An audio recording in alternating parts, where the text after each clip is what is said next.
Hello, welcome. This is Midnight Dark. Please subscribe our channel. If you like our videos today, we present you a series of this dark night's its name is The Blood That Bonds. Part 01 PF2 AM Trilogy. Let's start the main story. Vermont Street. October. Her name was 2, and she sometimes thought she could smell her death blowing in from the cemetery that lay south of her building in East New York. Sometimes she even hoped for it. Stinking, muttering, moldering death. Cold and dark.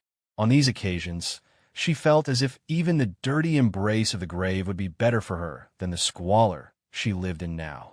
She thought maybe she might find some sort of peace that had been missing all her life. Darren owned her building, like he owned the girls who occupied it. 3 stories tall, 4 rooms to a floor. They lived 2 to a room, 2 bathrooms per floor, 2 kitchens in the building. Just over 20 girls, every single one of them selling her body each night at his command. In return for the money they brought him, he gave them food, he gave them shelter, he gave them drugs, and the drugs gave them escape. 2 was not supposed to be here. She reflected on that often, and if she'd ever believed in a god, she'd have cursed him now. Fickle, twisted fate had delivered her into Darren's arms.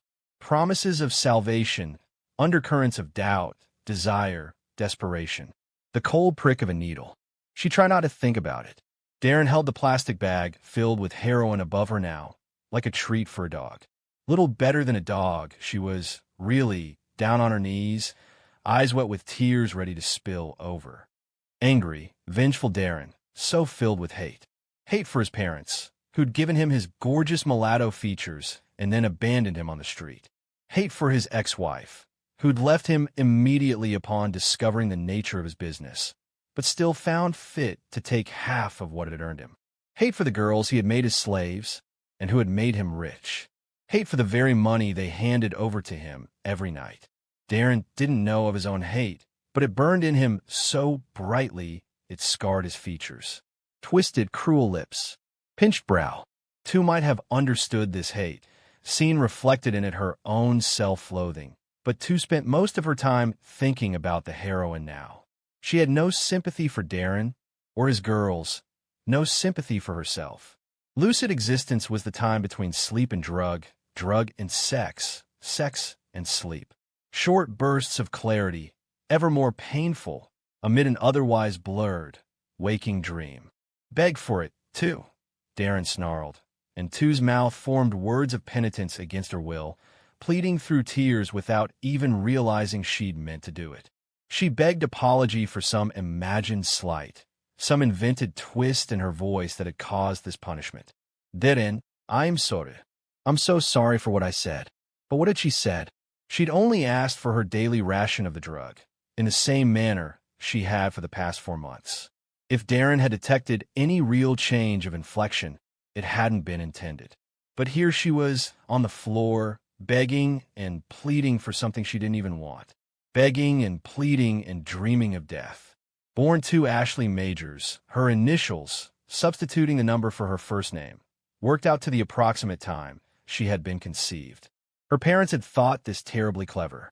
2 would have gladly held it up as evidence before God that whatever mistake she had made in her life, never appreciating her parents was not one of them.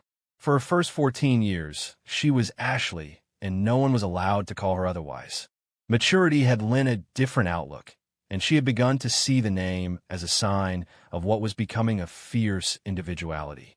She would never like it, perhaps, but she was most definitely not an Ashley. She'd left her father at the age of 16, her mother long in the grave. Alcohol, and the overwhelming desire to fill the void 2's mother had left, had brought rage and lust into him when before he'd felt only apathy for the girl.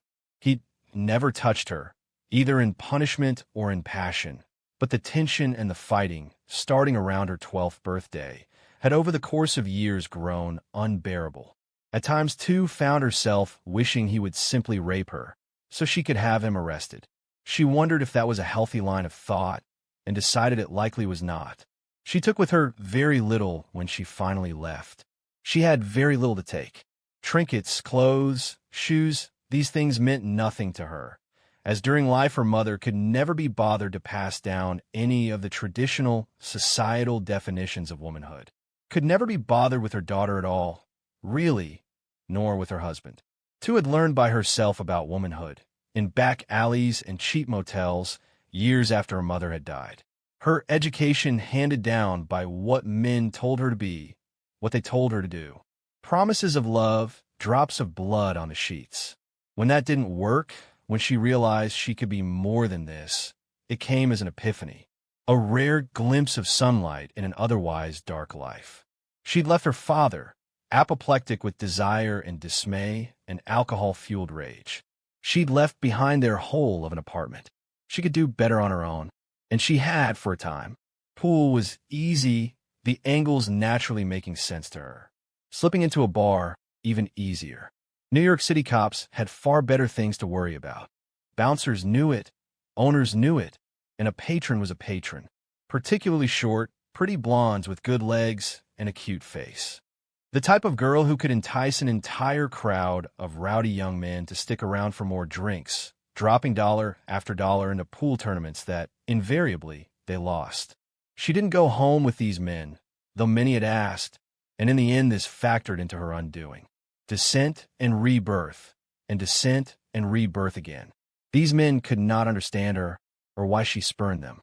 She'd leave them with a knowing smile, standing dismayed in the street.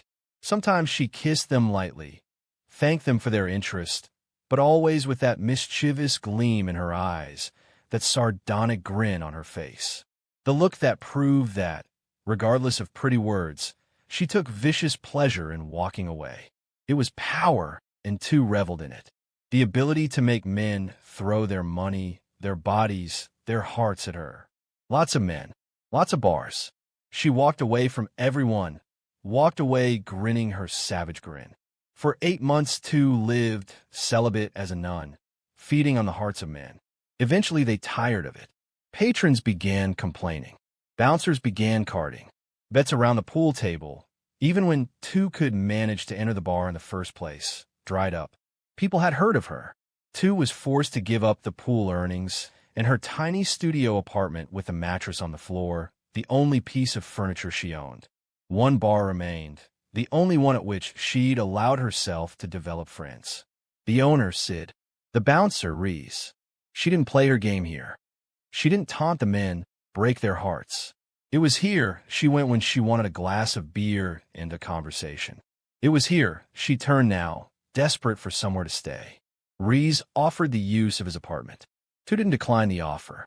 Her relationship with Reese was entirely platonic. This surprised her, surprised both of them. Tu was attractive, young, charming. Reese was in his mid-20s, with a powerful build and a handsome face. Tu would have broken her celibacy for him, if he'd asked. Sometimes she wished he would. Reese never did, and Tu came to realize that he could not. He knew her age. He knew her past. It would have felt like taking advantage of her, regardless of her own willingness. After nearly 18 months of living with Tu, Reese had been forced to turn her out. He was in a new relationship with a young woman named Sarah, a blind girl he had met with her seeing-eye dog at a jazz club. And this new girlfriend worried about him sharing a studio apartment with a teenage runaway. Eventually, Sarah warmed to Tu, and would likely have accepted her as a roommate in a new, larger apartment. But by then it was too late. By then Darren, and the needle, had hold of Tu. For better or for worse, it would change her life forever. "Please, Darren," Tu whimpered. Darren, towering above her, the bag still in his hand, the sneer on his face half grin, half expression of disgust. She could see this excited him, plain as day. To her own surprise, she found that she couldn't blame him for it. Tu knew the aphrodisiac of power. Hadn't she played with it for years before, outside of those dimly lit bars that lined the city streets? "You were a bad girl," Darren growled. Tu repeated his words, agreed with him, petulant, her breath hitching. But now the tears were drying. She thought she knew how best to resolve this. Was her lower limb trembling just a bit more than necessary? Were her eyes just a bit bigger? "I was a bad girl," Tu said again, and arched her back, drawing out the words like warm honey on her tongue. Pain flashed across her face, sudden, explosive, unexpected. Two recoiled from the blow. Darren's expert delivery rarely left marks, but it hurt no less than any other slap. "Don't play that shit with me, girl."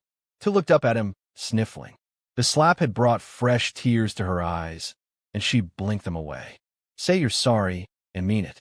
Darren looked down at her like a dark king, and Two realized that this had been just another in a long series of lessons. Darren was in control. Darren was the boss.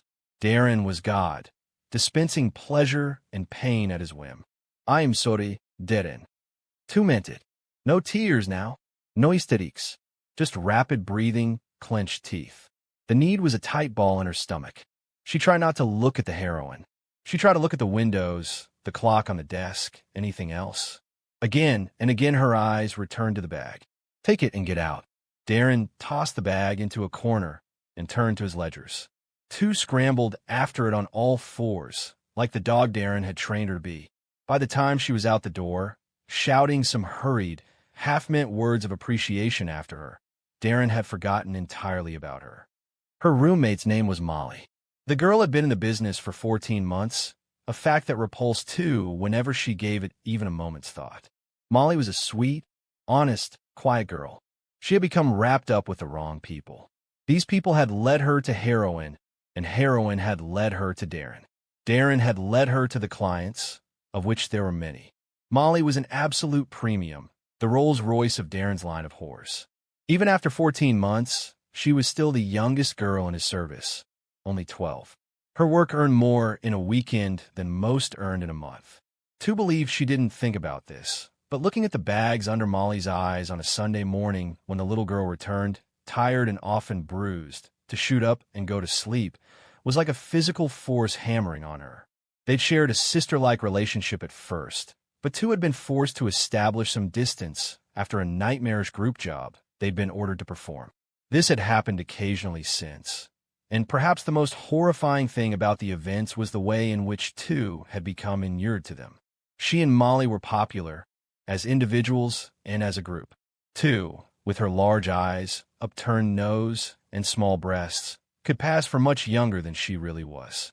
She received the clients who wanted to fuck a 12-year-old, but who still retained some sort of conscience, some semblance of a soul. Molly's clients, as far as Two could gather, had no soul at all.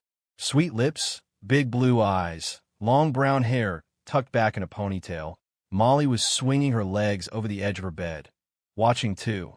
Her client had backed out tonight, but as he'd prepaid, Darren had treated Molly to a night off. She had absolutely nothing to do, and this, compared to her normal nights, was bliss. Two cooked the heroin, pulled down her pants, and pushed away her underwear, exposing the joint between thigh and pelvis. She still shot up here, a remnant of the days when she'd hoped to escape, the days when she was still concerned about needle tracks. She had no qualms about exposing herself in front of Molly. How could she? Molly, in turn, registered no expression of disturbance or concern as Two slid the needle into her skin, pressed the plunger, set the syringe on the dresser. The effect of the fix was near instantaneous, as always. First, the burst of pleasure, warm and pulsing like an orgasm. Vision blurred, muscles relaxing. Two seemed to float off into a cloud of euphoria. She lay back on the bed, hands crossed behind her head, and heard Molly speak as if from the end of a long tunnel. "I saw the baggie in the trash. Did you steal Cindy's shit again? Stupid bitch leaves it out. What does she expect?" Two thought. She didn't need to answer Molly. The question was rhetorical. "You going to hurt yourself?" The concern in Molly's voice was lovely in its innocence. Two drew in a shuddery breath, happy to let the drugs do their work. Caring was pain. Apathy was bliss. "No one gonna miss me when I'm gone," she told Molly, still looking up at the ceiling. "I'll miss you." Two smiled. Of course Molly would miss her, until the drugs and the pain and the sheer horror of their life took her, too. Assuming Molly outlived her in the first place. Two dozed. Descent and rebirth. In April of the previous year, Two had decided to take a walk, an innocent enough beginning to this disgusting end. She was not a foolish girl. She knew better than to wander down the wrong streets at the wrong hour. Broad daylight and known streets seemed safe enough. She had spent the last few months in a homeless shelter, unsure of what to do next. Slowly, though, she was learning new ways of making a living. She was not always proud of herself. There was no glory in shoplifting, no beauty in fishing wallets for people's pockets, no redemption in breaking into apartments. But she survived, and as her skills in these areas grew, so did the sum of money Rees held for her, deposit for a new apartment.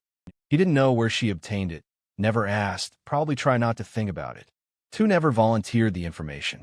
She was ashamed, though she had no real idea what shame was at the time. Real shame would come later. Walking in the city, watching the men in the ethnic groceries unload their trucks, the women chattering in their exotic languages, children playing hopscotch in the street. The sights, smells, and sounds of New York were all about her, and Tu enjoyed them as she always had. She felt no fear of the city, nor any of the constricting claustrophobia it inspired in so many others. Tu loved New York because it was like her. It made no excuses for itself, hid nothing of its nature. New York was the sum of its many, many components, and yet so much more. A common, garden-variety mugging was all it had taken to send her spiraling down into a life of alternating horror and numbness. A grab from an alleyway, the click of a gun, a grunted threat. Tu would have given the money if she had money to give. Would have given it happily. She knew now she could live without it. She had no illusions of bravery. When someone pointed a gun at your head and demanded your money, you gave it to him. She had nothing, not even pocket change. A pack of cigarettes, a lighter, a wallet with a wide selection of fake IDs. These were her possessions. Her attackers were unenthusiastic. They decided that her body would serve as an acceptable form of currency. If Tu had known the eventual outcome, she would have let them ravage her, would have simply laid back and let it happen. If she'd known where her cries for help would land her, she would have suffered this singular violation in silence. One night to salvage the rest of her life. She didn't know, couldn't know, and her cries brought her saviors, and her saviors brought damnation. Two young girls, brandishing a gun they didn't even know how to use, successfully chased the two men away. Tu lay in the alley, battered, bleeding, clothes torn from her body. She was slipping rapidly into unconsciousness, but she tried to tell them to take her to Sid's. Tried to tell them about Rees and Sarah, her friends. They would help her. Tu couldn't make any sounds. She'd used up her voice calling for help. She heard a name, Darren. Then darkness. Memories like crumpled Polaroids floating in a muddy pool. Blackness, floating, a flash of light, a voice asking her name, asking about her parents. So gentle, this voice. She told the truth. Why shouldn't she? Her mother dead, her father gone. No parents for two, only the street. Sharp sting of a needle, and then gentle bliss descending down, back into warm darkness. By the time her wounds had healed, and she was capable of getting out of bed, Tu was fully addicted to the heroin Darren brought her once a day. Days passed. Escape. Why not? The heroin already held her in an iron grip, but heroin was in ready supply. She would not submit to Darren's ownership, would not accept him as her source of the drug. She would not let him own her as he owned those other girls. She left him in the subway, sliding onto the train, darting out from between the doors just as they closed, laughing and cursing as his angry face slid away. People all around her not looking, a New York practice perfected to an art form. Tu stole food and drink from a newsstand, ran from subway cops, still laughing. Withdrawal came, and Tu was horrified by how quickly her willpower dissolved under that onslaught of pain and need. Unable to steal enough to get what she needed, she had found a dealer and paid for the heroin with the same currency Darren had initially proposed. The irony of this was not lost on her as she lay there, burning from fever, the pain of withdrawal lancing through her, and let this strange man thrust into her again and again. When it was done, she felt sick and defiled, but could not stop herself from asking for a fix. The dealer gave her a needle and disappeared to obtain the rest of what she had paid for. Tu shot up, nodded, dozed, unaware that she was doing so. Thumps on the stairs, the door kicked in, Darren's face, raging, screaming, dragging her by the hair, down the stairs. naked, jagged splinters embedding themselves deep within her thighs. Wailing as the car sped back to the apartments, shrieking as she was dragged into them and thrown into Darren's office. There, Darren had beat her in a manner both savage and methodical, using a leather belt wrapped around his fist, beginning with her legs and moving up her naked body. Twice had two managed to get to her feet and run for the door. Both times Darren had caught her, stronger and faster than this weak and strung-out girl. He had punched her in the stomach, threw her back into the corner, continued to hit her with the belt. Finally, lying on the floor, naked and sobbing, unable to move, she'd learned what the small scar he'd burned into the webbing between her left thumb and forefinger meant. It was Darren's mark, known to the other pimps and dealers, and they understood that returning one of his girls would be worth more to them than keeping her for themselves. Two was trapped, branded like cattle, and there was not a dealer in the world, or at least the scope of that which made up her world, who would sell to her. If Two wanted the heroin, and within hours she knew the need inside of her would be a ball of fire racing through her veins, she would have to earn it.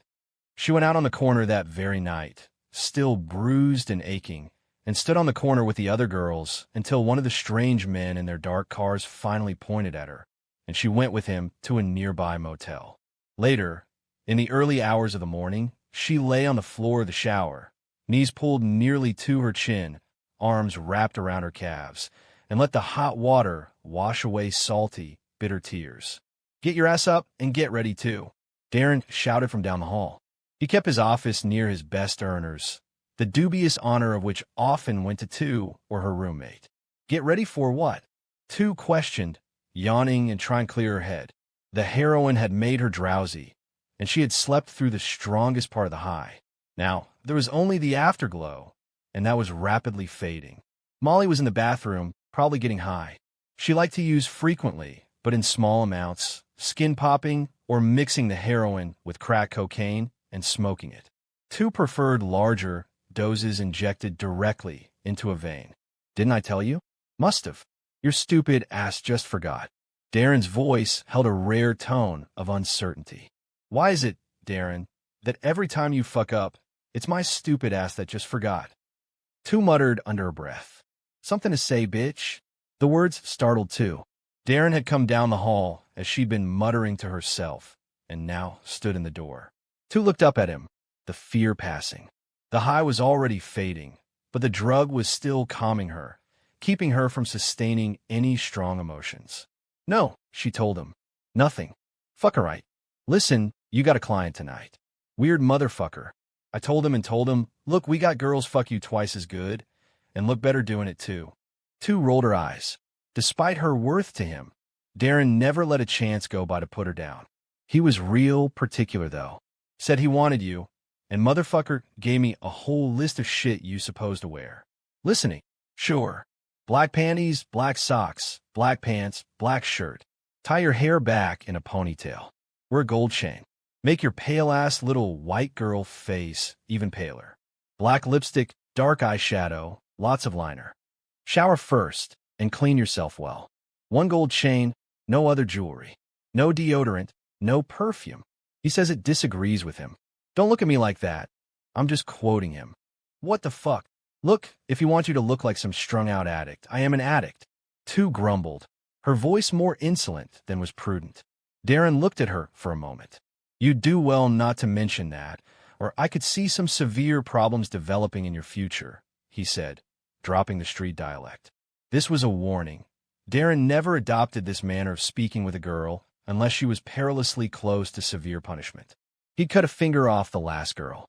Cut her finger off and turned her out in the streets, bleeding and begging, in withdrawal, without a source of the drug.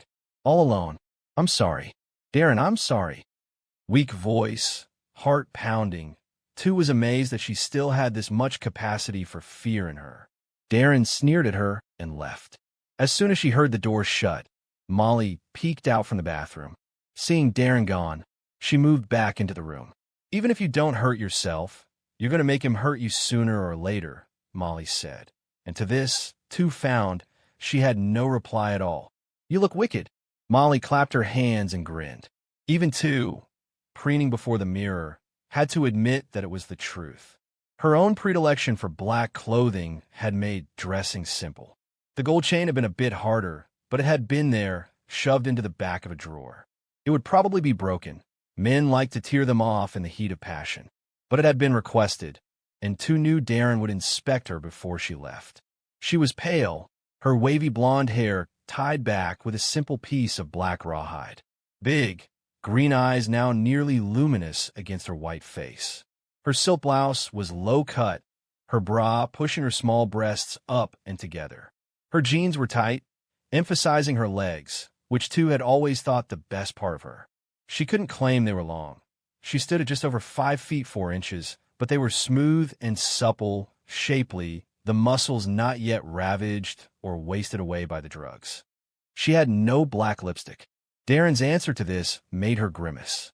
Borrow some from Lisa. Molly arched an eyebrow. This should be fun.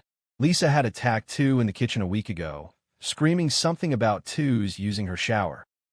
Two, who had no idea that shower territoriality was even of any significance, had been unprepared. She'd stood up, and Lisa had shoved her backwards against the table. Two had reacted instinctively, swinging back around and giving a shove of her own. Lisa had fallen backwards, and the altercation might well have ended there. Two could see from the other girl's eyes that she was not accustomed to anyone putting up an actual fight. Lisa was used to simply commanding and being obeyed. Two had thought then of an earlier incident. Out of sheer spite, Lisa had forced Molly to turn over all of her money, strip naked, and shove the clothes down one of the building's laundry chutes. She then stood at the top of the stairs and watched as Molly climbed down into the dank, spider-infested basement to retrieve them. The incident had given Molly nightmares for 2 weeks. A circle of girls had formed, though, and before either Two or Lisa could walk away, they were shoved right back into the center. Lisa, deriving confidence from the crowd, began shrieking again. Looking incredulous, Two drew back her fist and punched Lisa in the mouth. All the fight went out of the other girl in an instant, and she crumpled to her knees. The blow had cost Two the skin on her knuckles, but it had cost Lisa 2 teeth.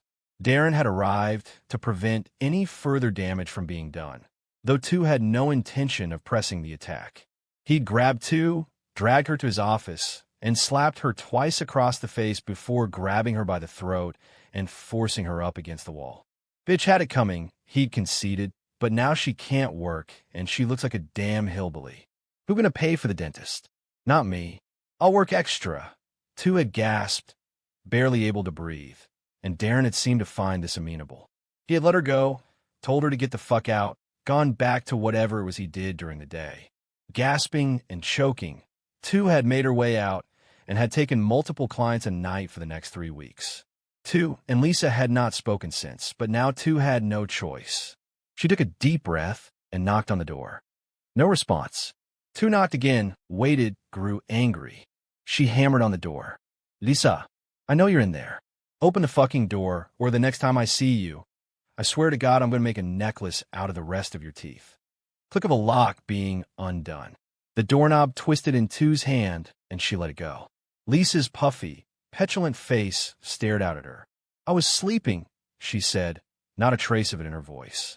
The dentist Theroen had hired to fix her teeth had been neither sober nor careful, and there was a large, dark space between the girl's 2 false front teeth. I don't care. Theroen says you have to lend me your black lipstick. Two had taken half a step into the room. Now, she managed to move backward in time to keep the speeding door from hitting her in the face.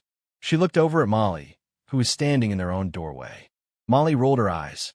Two turned back, preparing to kick the door in when it opened. Lisa hurled the lipstick at Two, who missed the catch. She heard it clatter against the wall behind her. Don't ever fucking ask me for anything again, cunt. Lisa slammed the door, closed again. You know, you really should get that gap in your teeth fixed, hon. Your S's whistle. Two called, her voice all sunshine and sugar. Behind her, Molly burst into bright peals of laughter. Her friends knew very little of Two's new life.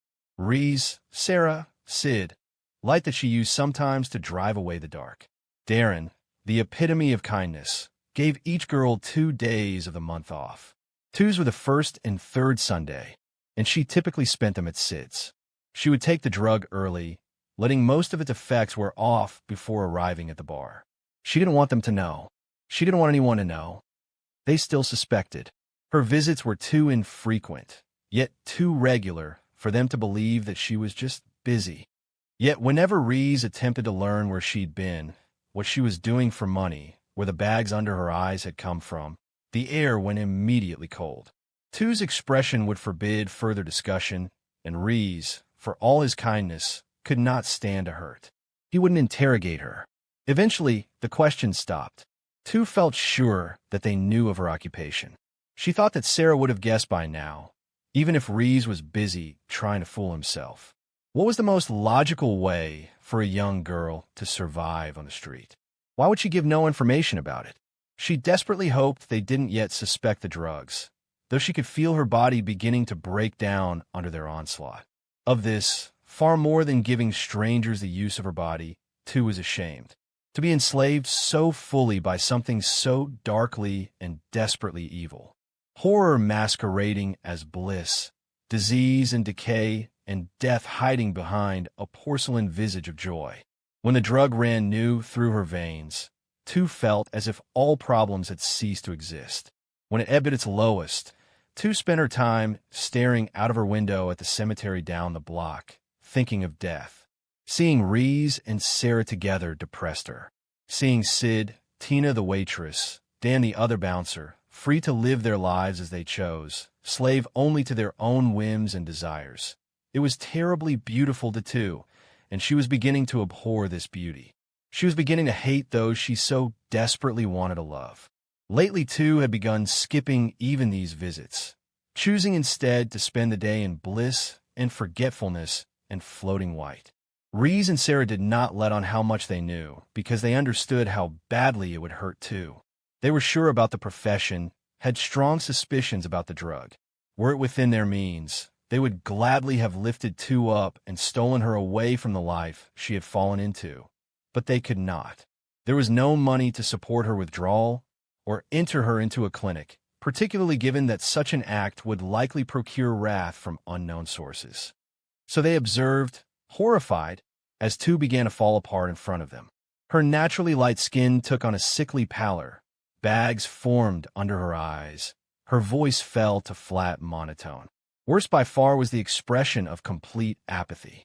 Tu's body moved. Her mouth formed sentences, but her eyes were dead. Sarah wanted to confront her, at least to hear the truth. This was one of the few areas in which Reese had ever denied her. He'd known Tu far longer, lived with her, understood her. She was killing herself, but if they brought it up, he knew that she would only turn away, descend even further, let the drugs kill her that much faster. It was better to watch her die slowly, as they searched and hoped for a solution, than make it happen all at once. That was his line of thinking. Tu might have thought differently. It took Darren a moment to remember to sneer when Tu entered the room, a sure sign that she had impressed him. Tu stood before him, letting him survey her appearance. This was customary for Darren's top-tier girls. Not too fucking bad. Lose the purse. Tu tilted her head, surprised. Darren was fond of purses, liked his girls to carry them even if they had nothing to carry. He said they were classy. Client wants you to leave it here. That shirt tight enough? It's starting to get cold out, and the client wants to know it's getting cold out. Tu rolled her eyes. He'll see. He'll know. Good. Get.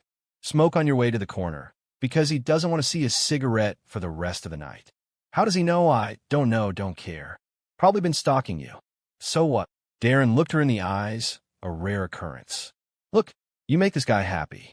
Price he paid up front for you don't even make sense. He goes home satisfied. I may throw in an extra ration for you. Tu's eyes lit up. An extra ration was Christmas. Her birthday. The return of Jesus Christ himself. She grinned, turned, and left, tossing her purse in her room as she went by. Outside it felt like autumn, cool and dry. Dark. It had been a hot September, but edges of winter were lurking on the wind. The nights would be cold before long. Tu lit a cigarette and glanced around. A girl with bright purple hair was leaning into the window of a police cruiser, smiling and snapping her gum. No trouble there. Across the street, a man was pretending not to look at the girls loitering around. Was this her guy? If it was, he was welcome to stay where he was, looking nervous for as long as he wanted. Two was still comfortably held in the afterglow of her heroin, but this had passed enough for her to feel a twinge of annoyance. The nervous ones were always a big pain in the ass. They needed constant reassurance. It was almost like babysitting, except it paid more, and you skipped right to the part where the father tries to cop a feel on the ride home. But no, the guy across the street was heading toward another girl whose name Two didn't know, and who looked nothing like Two. The guy who had contacted Darren had known exactly who he was looking for. This couldn't be her man, her client. Darren insisted they call them clients. Never Johns or, God forbid, tricks. Two supposed he thought that girls who were forced to behave in a professional manner when it came to the little things would do so instinctively for the big things. Two leaned against a lamppost, looking down the street at the glowing pink neon perched in the window of an adult bookstore, waiting for the night to begin. Two dragged at her cigarette, blew smoke out into the October night. There was no hint of rain in the air, and barely a cloud in the sky. The moon was a bright sliver, not the bloody, bloated full October moon that would arrive later in the month. Normally, Two used this time to prepare, strengthening herself mentally and emotionally to deal with whatever lay ahead. Tonight, though, tonight was different. It was more than the simple promise of an extra ration. In truth, this was already slipping her mind. Tonight her heart was beating a little too fast. Her lungs pulled in air differently. The smoke from her cigarette, which had not bothered her in years, made her cough. She felt shaky without shaking, wound up tight in anticipation of something, but unable to determine what that something was. Tonight felt new. The client, whoever he was late. Two had been standing at her corner for nearly half an hour. 3 cigarettes consumed. She loaded up on nicotine. She guessed it would do no good, that she'd be dying for one within a few hours, but the instinct was always to try. It never struck Two as odd that she was, and had been, as much a slave to these little white sticks as ever she would be to heroin. Two had not gone for more than a day without a cigarette since her 11th birthday. They were as much a part of her life now as breathing, but they could be easily bought or stolen, and Two had never wanted for them like she had for heroin. She'd give him 5 more minutes, and then she was going to her normal corner to try to pick up some work. Coming home to Darren empty-handed was beyond unacceptable. It was nearly suicide. This would not be a problem tonight. She looked good in what she was wearing. Two dragged at her cigarette, tasted flame hitting filter through the butt into the street. It was at this moment that she became aware of the presence behind her.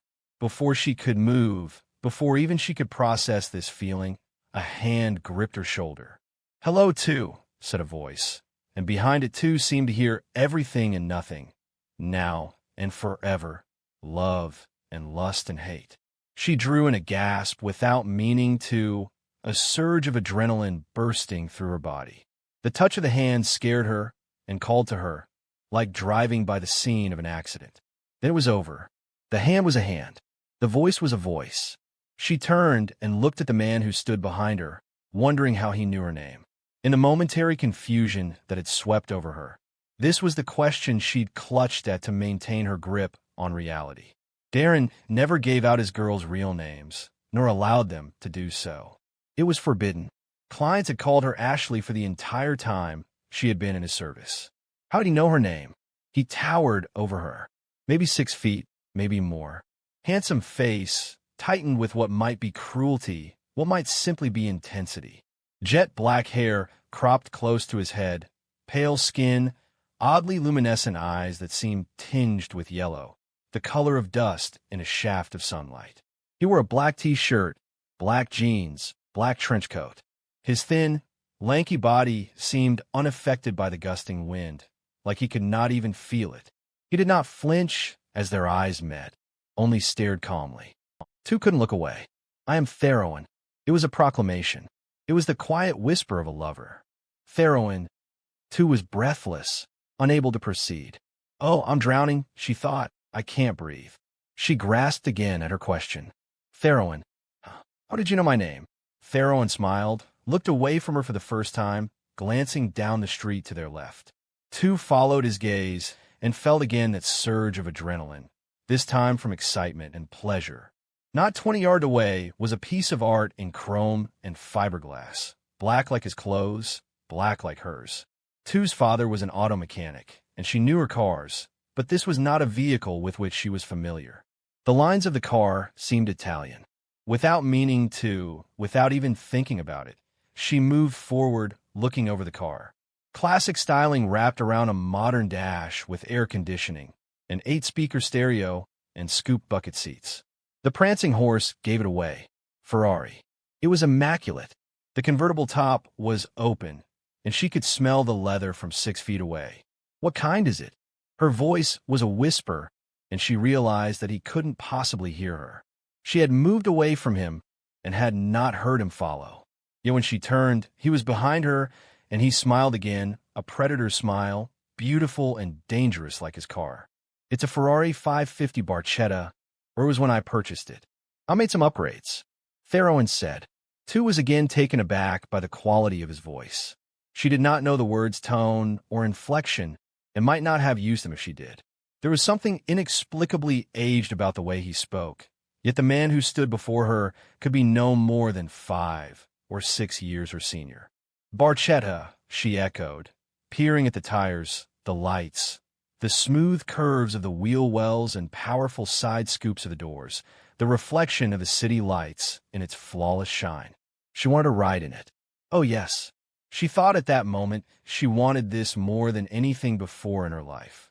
Theroen took her hand now, and again that flash of fear and desire. He led her around to the passenger side, opened the door, gestured for her to sit down. Two let out some sound of disbelief. Surely this was not right. She was a whore, a junkie, a thing to be used and discarded. This car was beyond her, above her, in some other world. Theroen only pressed gently on her shoulder, still smiling his dark grin. Two sat down. The leather enveloped her like a second skin.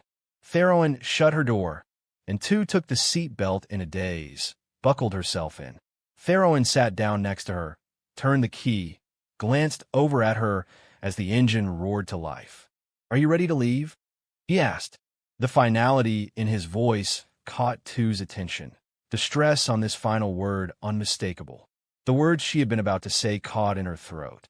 She swallowed hard, unable to speak, an indescribable emotion welling up inside of her. Looking up at him, grinning, laughing though tears had sprung to her eyes. She nodded her head, emphatic. Yes, she was ready to leave. Yes, she wanted to leave. Yes. Theroen's smile became a wide-toothed grin for one brief moment. And there was something strange about it, but it flashed and was gone too quickly for inspection. He put the car in gear and gently reversed, pulling out of his parking space and aligning the car. He revved the engine once. Two glanced down the street and to the left and saw that Molly had come outside to sit on the stoop and smoke a cigarette. The younger girl was watching Two and her client with interest. "Look at me, Molly," Two thought. "I'm ready to leave." Molly seemed to sense this. She grinned and waved. Theroen stomped on the gas pedal. Two was thrown back in her seat, unable to contain a laughing cry of fear and pleasure and joy, joy like she hadn't felt in years. Theroen took her through Brooklyn. He drove as if anticipating not only every traffic light, but every possible interaction with anything at all. Never braking, never needing to swerve. He cut through traffic, making every green light, changing lanes before it even became apparent that he needed to. He guided the car with preternatural ability, at speeds well above what should have been safe. Two enjoyed every moment of it. "Where are we going?" she asked at last, unable to sit quietly. She was too excited, nervous, full of something approaching manic glee. "Food." Theroen glanced at her. "Nice place. You like it?" "Food," Two asked, bemused. At its core, she knew well that evening represented a business arrangement. Never before had a client taken her out for food first. Never before had a client done much of anything other than what was expected. "Food." Theroen nodded and smiled his strange smile. Pulling away from East New York now, moving west. For miles, maybe 5, the neighborhood began to change. Brownstones replaced chop shops, The streets grew tree-lined. High-end restaurants, Italian and Japanese and Turkish, packed with young men and women, sprung up. Two watched them, jealous of these people out eating and drinking, going on dates, living their normal lives. Theroen made a left turn and continued down the street, the car drawing stares from everyone they passed. They don't know who I am. Two thought. They don't know who I am. They just know I'm in this car. Not herself. Not the whore. Not the slave. Not the girl who fucked for money and to earn the drug she could no longer live without. Just an anonymous girl in an amazing car with a handsome young man. Was this who she was supposed to be? Was this what life was supposed to be like? Sudden emotion, so strong it was nearly pain. Here only a few miles from where she lived was a world just beyond her grasp, a world that she would never have. This night would end. This pleasure would not last. Two took a shuddery breath, fighting back the onslaught of depression, the coming of tears. Theroen slowed the car, looked over at her. Don't. Not a request, not a command. Almost a piece of advice. Two looked up at him. I can't help it, she said. I'm not used to this. Then you should focus on enjoying it. There was no sense of emotion behind Theroen's words. He continued to look at her with his casual, nearly disinterested smile. I can't think like that. No, I'm just a stop. He cut her off, suddenly intense, the first time she'd seen his face animate, his expression change. He pulled the car over the side of the road and turned again to her. When she met his eyes, they seemed to pull at her, draw her in, command her entire attention. She felt her heart speed, her breathing deepen. Fear? Lust? She couldn't be sure. She knew only that she could not look away. Who you were yesterday, this morning, 2 hours ago, is immaterial. Understand that. Believe it. I do not choose to measure your worth by past actions. Of all the women in this city that I could be with tonight, I am with you. Two, consider this. Why am I here, Theroen? You don't need me. There's no way you need to pay for what I'm selling. Does it matter? Is it worth worrying about? Will it change what is? No, Two said, and was somewhat surprised to find she meant it. She felt the grip of despair loosen. Good. We're here. Theroen gestured to the right of the car. Two saw that they had stopped in front of a small Italian restaurant. There was a raised terrace in front, where people were dining under heaters, their tables covered with long white cloths, silverware resting beside china plates. Most of them had turned to stare in amazement at the Ferrari. Does it bother you that everyone is constantly staring at your car? Two asked, stepping out onto the curb. Theroen grinned. No, he said. It keeps them from looking at me. The restaurant was dim, lit by small sconces on the wall and by candles flickering on each table. It was warm and smelled like herbs, garlic, and oil. The woman at the door raised an eyebrow at Two's appearance, but another woman behind her recognized Theroen and quickly ushered them to a table near the back. Theroen requested a bottle of wine with an Italian name and watched Two as she studied her menu, seemingly uninterested in his own. The waiter returned with their wine, and Two regarded it for a moment with a small amount of trepidation. Beer she knew, and hard liquor, but wine was a new experience, and she wasn't sure what to expect.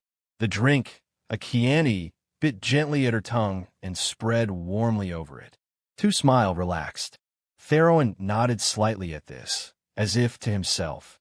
Good, he questioned. Two nodded. He smiled, sipped at his own glass, watched her with his preternatural calm. You look lovely, he said at last. Two felt herself blushing, a reaction she would not normally have expected from herself. Compliments from clients were common, nothing to be surprised at. This, though, felt heartfelt. More to the point, it seemed as if Theroen was truly enjoying her as a person rather than an object. She smiled, lowered her eyes, took another sip of wine, unsure how to respond. A waiter arrived, asking if they were ready to order. Theroen waved him away, saying he didn't want anything, directing the attention toward Two. Whatever you want, he replied to her questioning look. Don't concern yourself with me. I'm not hungry. Normally, Two would have demurred, insisted that she couldn't eat if he wasn't going to, that she would feel odd. Normally, that would be the truth. Tonight she was hungry and felt at ease, as if she could do or say anything with Theroen. Around him, she felt both as odd and as completely natural as possible. She ordered chicken with angel hair pasta and a red wine sauce. The waiter took their menus and left them alone. Theroen sipped again at his wine, his eyes glinting above the glass, never leaving too. They were quiet for nearly 15 minutes. Looking, drinking, enjoying the air, the wine, each other's presence. Theroen did not prompt her for conversation, and Tu did not volunteer. The silence was oddly comfortable, nearly intimate. She seemed to fall into Theroen's eyes, as if they need not talk, as if he knew what she would have said. Finally, Theroen broke the silence. "Where are your parents?" The question should have upset her, sudden and personal as it was, but Theroen had delivered it in a tone which belied any judgment. It was nothing but a simple question, and Tu answered it as such. "One's dead. The other might as well be. And this man who employs you? What of him?" A slight sneer, not directed at her. Tu laughed slightly, turned her eyes down momentarily, not from embarrassment so much as because it seemed she should. "I hate him. Have you any friends?" At this, Tu looked momentarily pained. "A few. We're estranged." Something like that. Theroen nodded, regarded her again with inscrutable calm. "Why do you ask?" Tu couldn't help it. She wanted to hear it out loud, wanted to know if the intentions he seemed to be so clearly communicating were true. Theroen shook his head slightly, looked away for a moment, smiled his maddening smile. "The food is here," he said, glancing over her shoulder. So it was, and it was very good. Theroen watched her eat, sipping at his wine. Tu had subsisted for years on instant noodles, microwave burritos, and fast food value meals. She relished the pasta with its dark wine sauce, full of tomato and garlic, herbs and oil, tiny bites of chicken. This was the best meal she had ever eaten, but she didn't eat a lot, ever mindful of the fact that this evening had a predetermined end. Sex on a full stomach had never been something she enjoyed, and for once Tu wanted to enjoy the act. She felt a connection with Theroen, too strong to ignore, and found herself looking forward to the rest of the night, whatever it might bring. Dessert, a light pastry with exquisite dark chocolate hidden away inside, came all too quickly, and with few words spoken, dinner was over. Tu noticed that Theroen paid for his dinner in cash, and that the tip he left appeared extraordinarily large. Ferraris, fancy restaurants, gigantic tips. A life unlike anything she had ever experienced. It was fascinating. "What do you do for a living?" she asked as they left. Theroen smiled, said nothing, held the door open for her. Tu sat down. "Come on, I am curious. Are you mafia or something? I won't mind." Theroen laughed. "No, not that." "Then what?" "Let's just say that I've had a lot of good training on how to invest from someone who's done it for an awfully long time." Theroen backed the car out. Tu mused for a moment, then laughed. "Will I get any straight answers from you tonight?" Theroen's eyes gleamed. Anything's possible. Whatever response Tu might have had was swallowed by the rush of wind as the car roared into motion. The road, again, and that same feeling of complete control emanating from Theroen. They moved west on Flatbush Avenue, crossing over the Manhattan Bridge and into Chinatown. Theroen cut a haphazard course across the island, avoiding heavy traffic and eventually joining with the fast-moving, late-evening traffic on the island's western side. They passed Trinity Cemetery, and Tu thought again about sitting at her window and looking out over the rows of gravestones, waiting for death. Right now, those moments seemed far away. They left the city and began the drive north through Westchester County along Route 87. This was further out of New York than Tu had ever been before, and she supposed she should worry about how she would get back to Brooklyn, but found it difficult to care. She was racing along the highway in a Ferrari, the distance between her and her unsavory past widening at nearly 100 miles per hour, and, for the moment, everything felt right. Theroen neither spoke nor turned on the radio, but simply drove in silence. It seemed to Tu that he was giving her this opportunity to enjoy the car, the ride, the night. A small idea, not unwelcome, began to grow within her mind. Tu thought that he was also allowing her the time to say goodbye. They were cutting over west, again, now on Route 17, following it along the lower border of New York State. Theroen left the highway sometime before Binghamton and raced off on a back road, through the woods, in the dark. The Ferrari was now the only car around, traveling fearlessly, speedometer hovering at more than double the posted 55 speed limit. 2. Filled with fear, energy, and a strange excitement that had something to do with the car, and even more to do with its driver. Lay back, eyes closed, feeling the wind rush through her hair, dragging it out behind the seat. Faster, Theroen questioned, and his voice was a whisper cutting through the noise of the wind, the sound of the engine. Yes, 2 cried, knuckles white against the handhold molded into the door. Theroen stepped on the clutch, shifted rapidly, stomped again on the gas pedal. The Ferrari's engine roared to life, throwing 2 back in her seat. Terrified, unable to stop laughing, she tried to watch ahead for curves, deer, other obstacles, but couldn't help peering at the speedometer, watching it rise, and rise, and rise. The needle moved past 150 miles per hour, and 2, still laughing, still terrified, shut her eyes. We're going to die, she thought. We're going to die, and I don't care, because I'll be in a beautiful Ferrari with good food and wine inside of me, and I'll be with Theroen. I'll die with him, and then it won't matter. No one will know. I'll just be the girl who died in the Ferrari. But they didn't die, and finally 2 felt the car losing speed. Theroen was easing off the gas, bringing the car down to a normal level. No more danger, but the joy remained. 2 wanted to kiss him. She felt warm in her belly, between her thighs, places she'd sometimes thought dead since starting to work for Darren. Theroen looked over at her, as if hearing these thoughts, and 2 gave him a radiant grin. Was he ready? She asked him with her eyes. Told him with her eyes. It didn't matter that he had paid for her. She wanted it badly. Her clothes seemed hot and scratchy, cumbersome. Theroen stopped the car at the side of the road. Nothing visible for miles but trees and sky, and 2's first confused thought was, but there's no back seat? Then she laughed at herself. Theroen was already getting out of the car. Whatever this was, the Ferrari was not a part of it. The woods were pitch black. 2 felt smooth ground under her feet, a path. She held Theroen's hand, and he led slightly, apparently unfazed by the total darkness. She could feel wind on her face, and now it seemed as though there was a faint glow up ahead, the trees ending. Another minute, maybe 2, and the silhouette of the surrounding forest was visible, backlit by something up ahead. Theroen stepped out and to one side, turned, beckoned to her. Oh my God, 2 said under her breath, stunned. Before her, in sharp contrast to the urban cityscapes she'd looked at all of her life, was a massive valley, filled with trees, a small town marked only by a few illuminated windows at its center. They were standing hundreds of feet above this, 15 feet from the edge of a steep cliff carved out of the Appalachian foothills by the force of passing glaciers, tens of thousands of years ago. It was a sight unlike anything she had ever seen, and 2 took it all in with eyes wide like a child's. She could see forever, a universe of trees, stars clearer than she could possibly have believed. Theroen, this is beautiful, 2 whispered, looking around.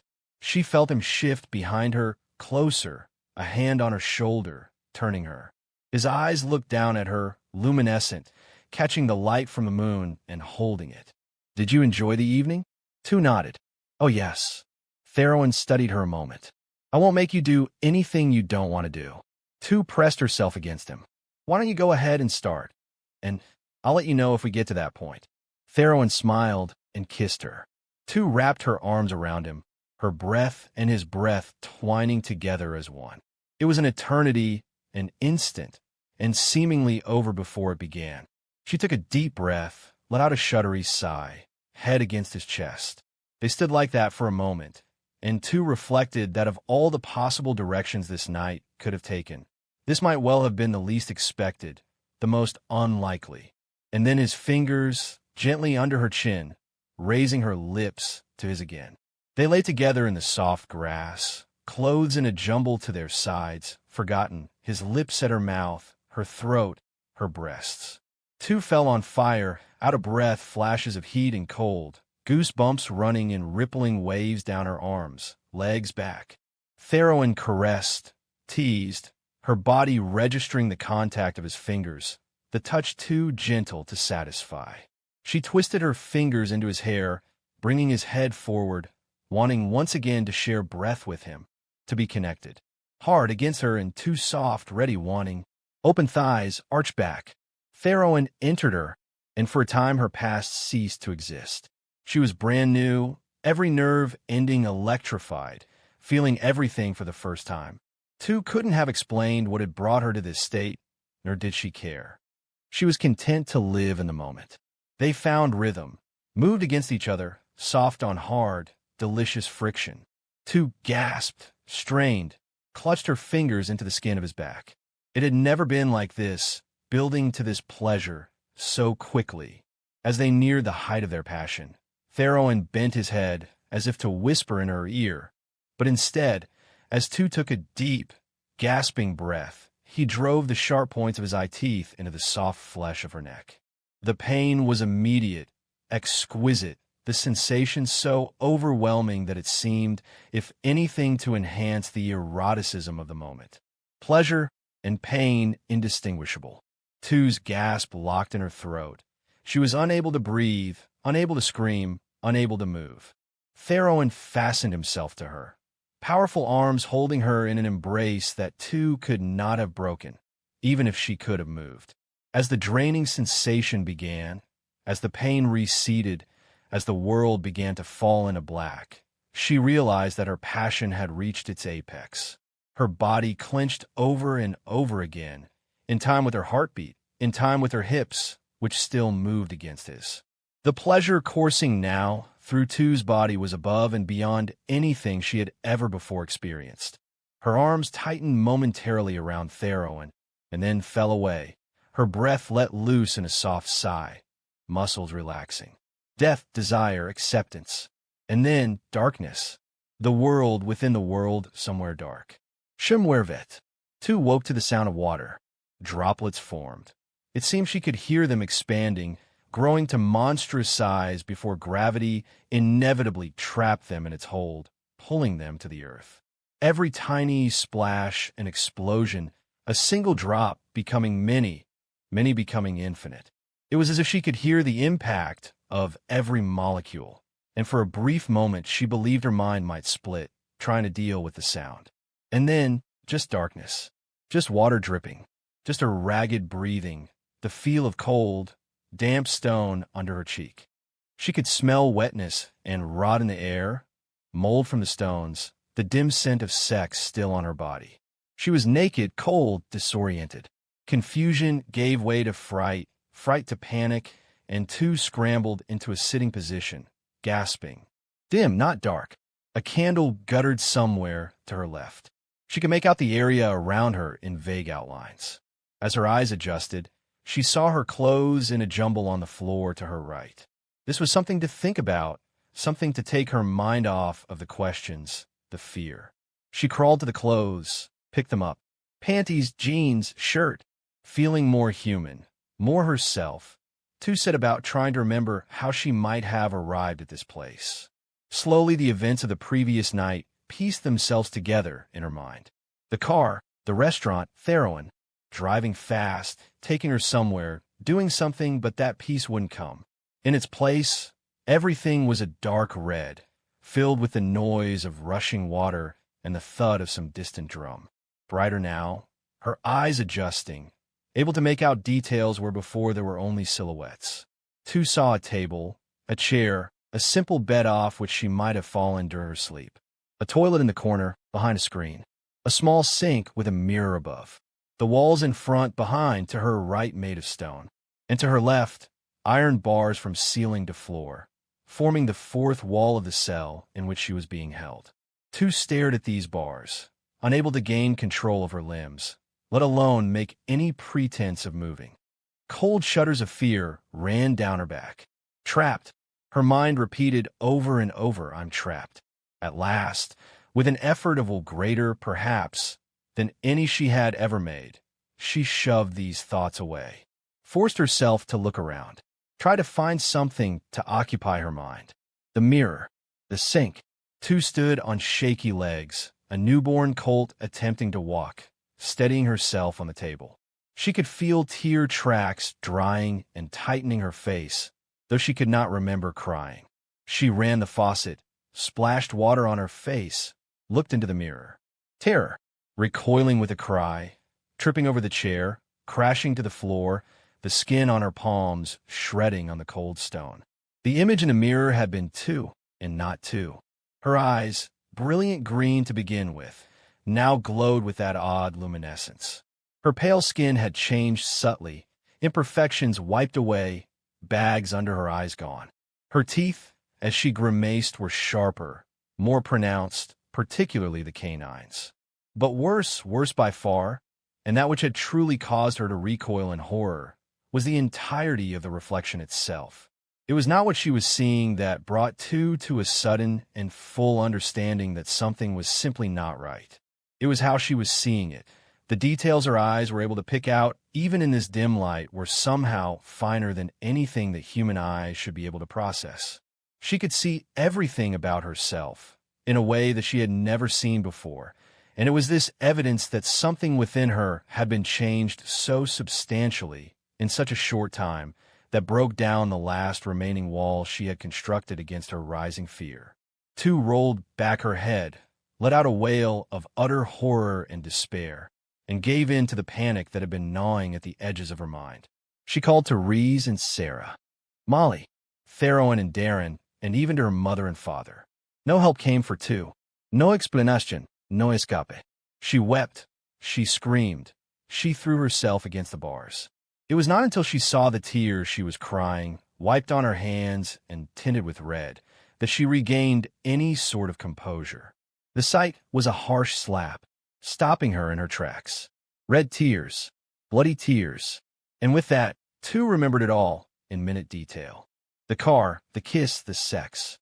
She remembered Theroen bringing her to the delicious moment before that final peak and pressing his teeth against her neck.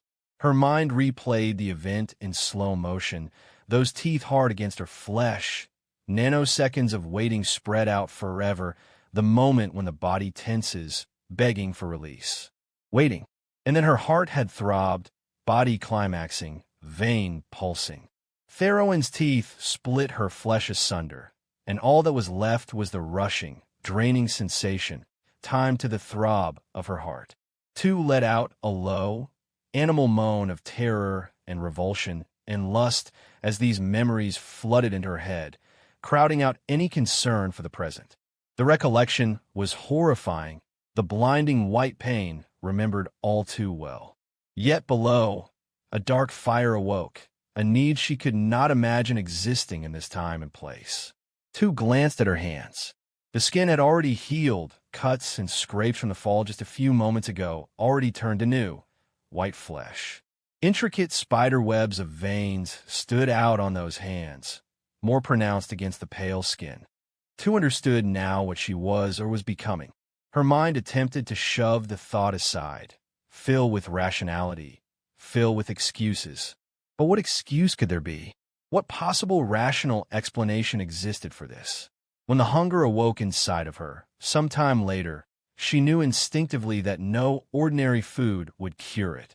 In the summer of her 17th year, Tu and Reese had taken a trip to the Metropolitan Museum of Art.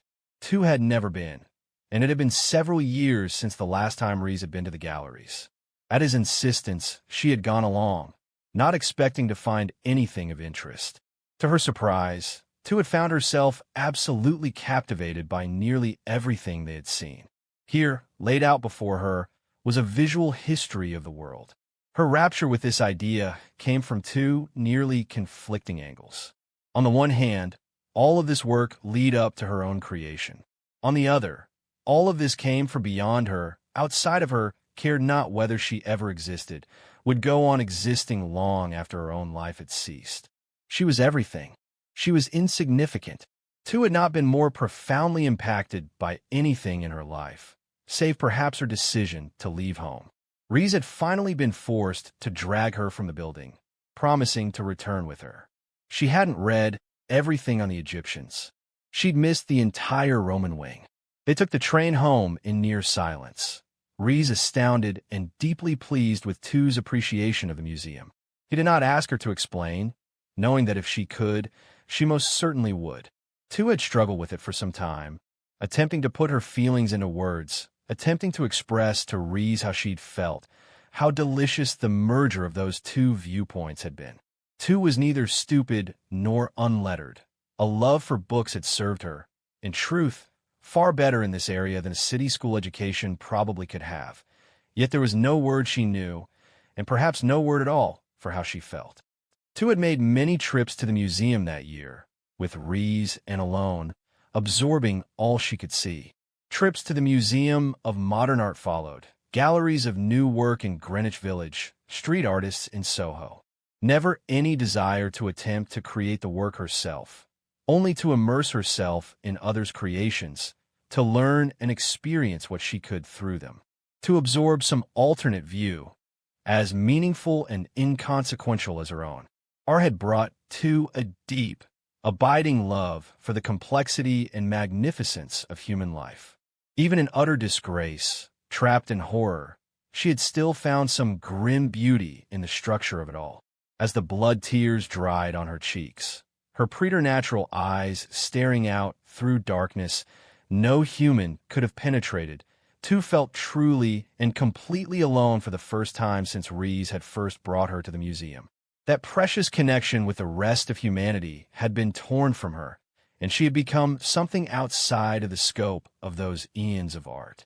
Against her, she had been made an interloper, no longer welcome in the human world.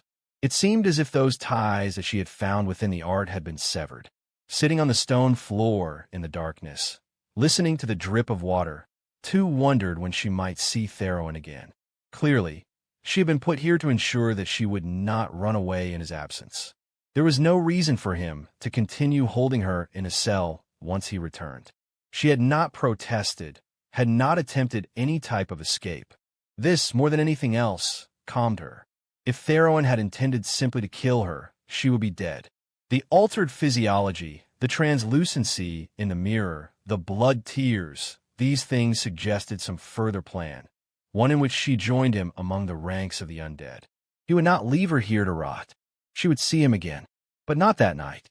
Tu rose from sleep in a manner entirely unfamiliar to her. Before, it had always been fuzzy, a gradual awakening. Now, she went from the deepest blackness to instant, total comprehension.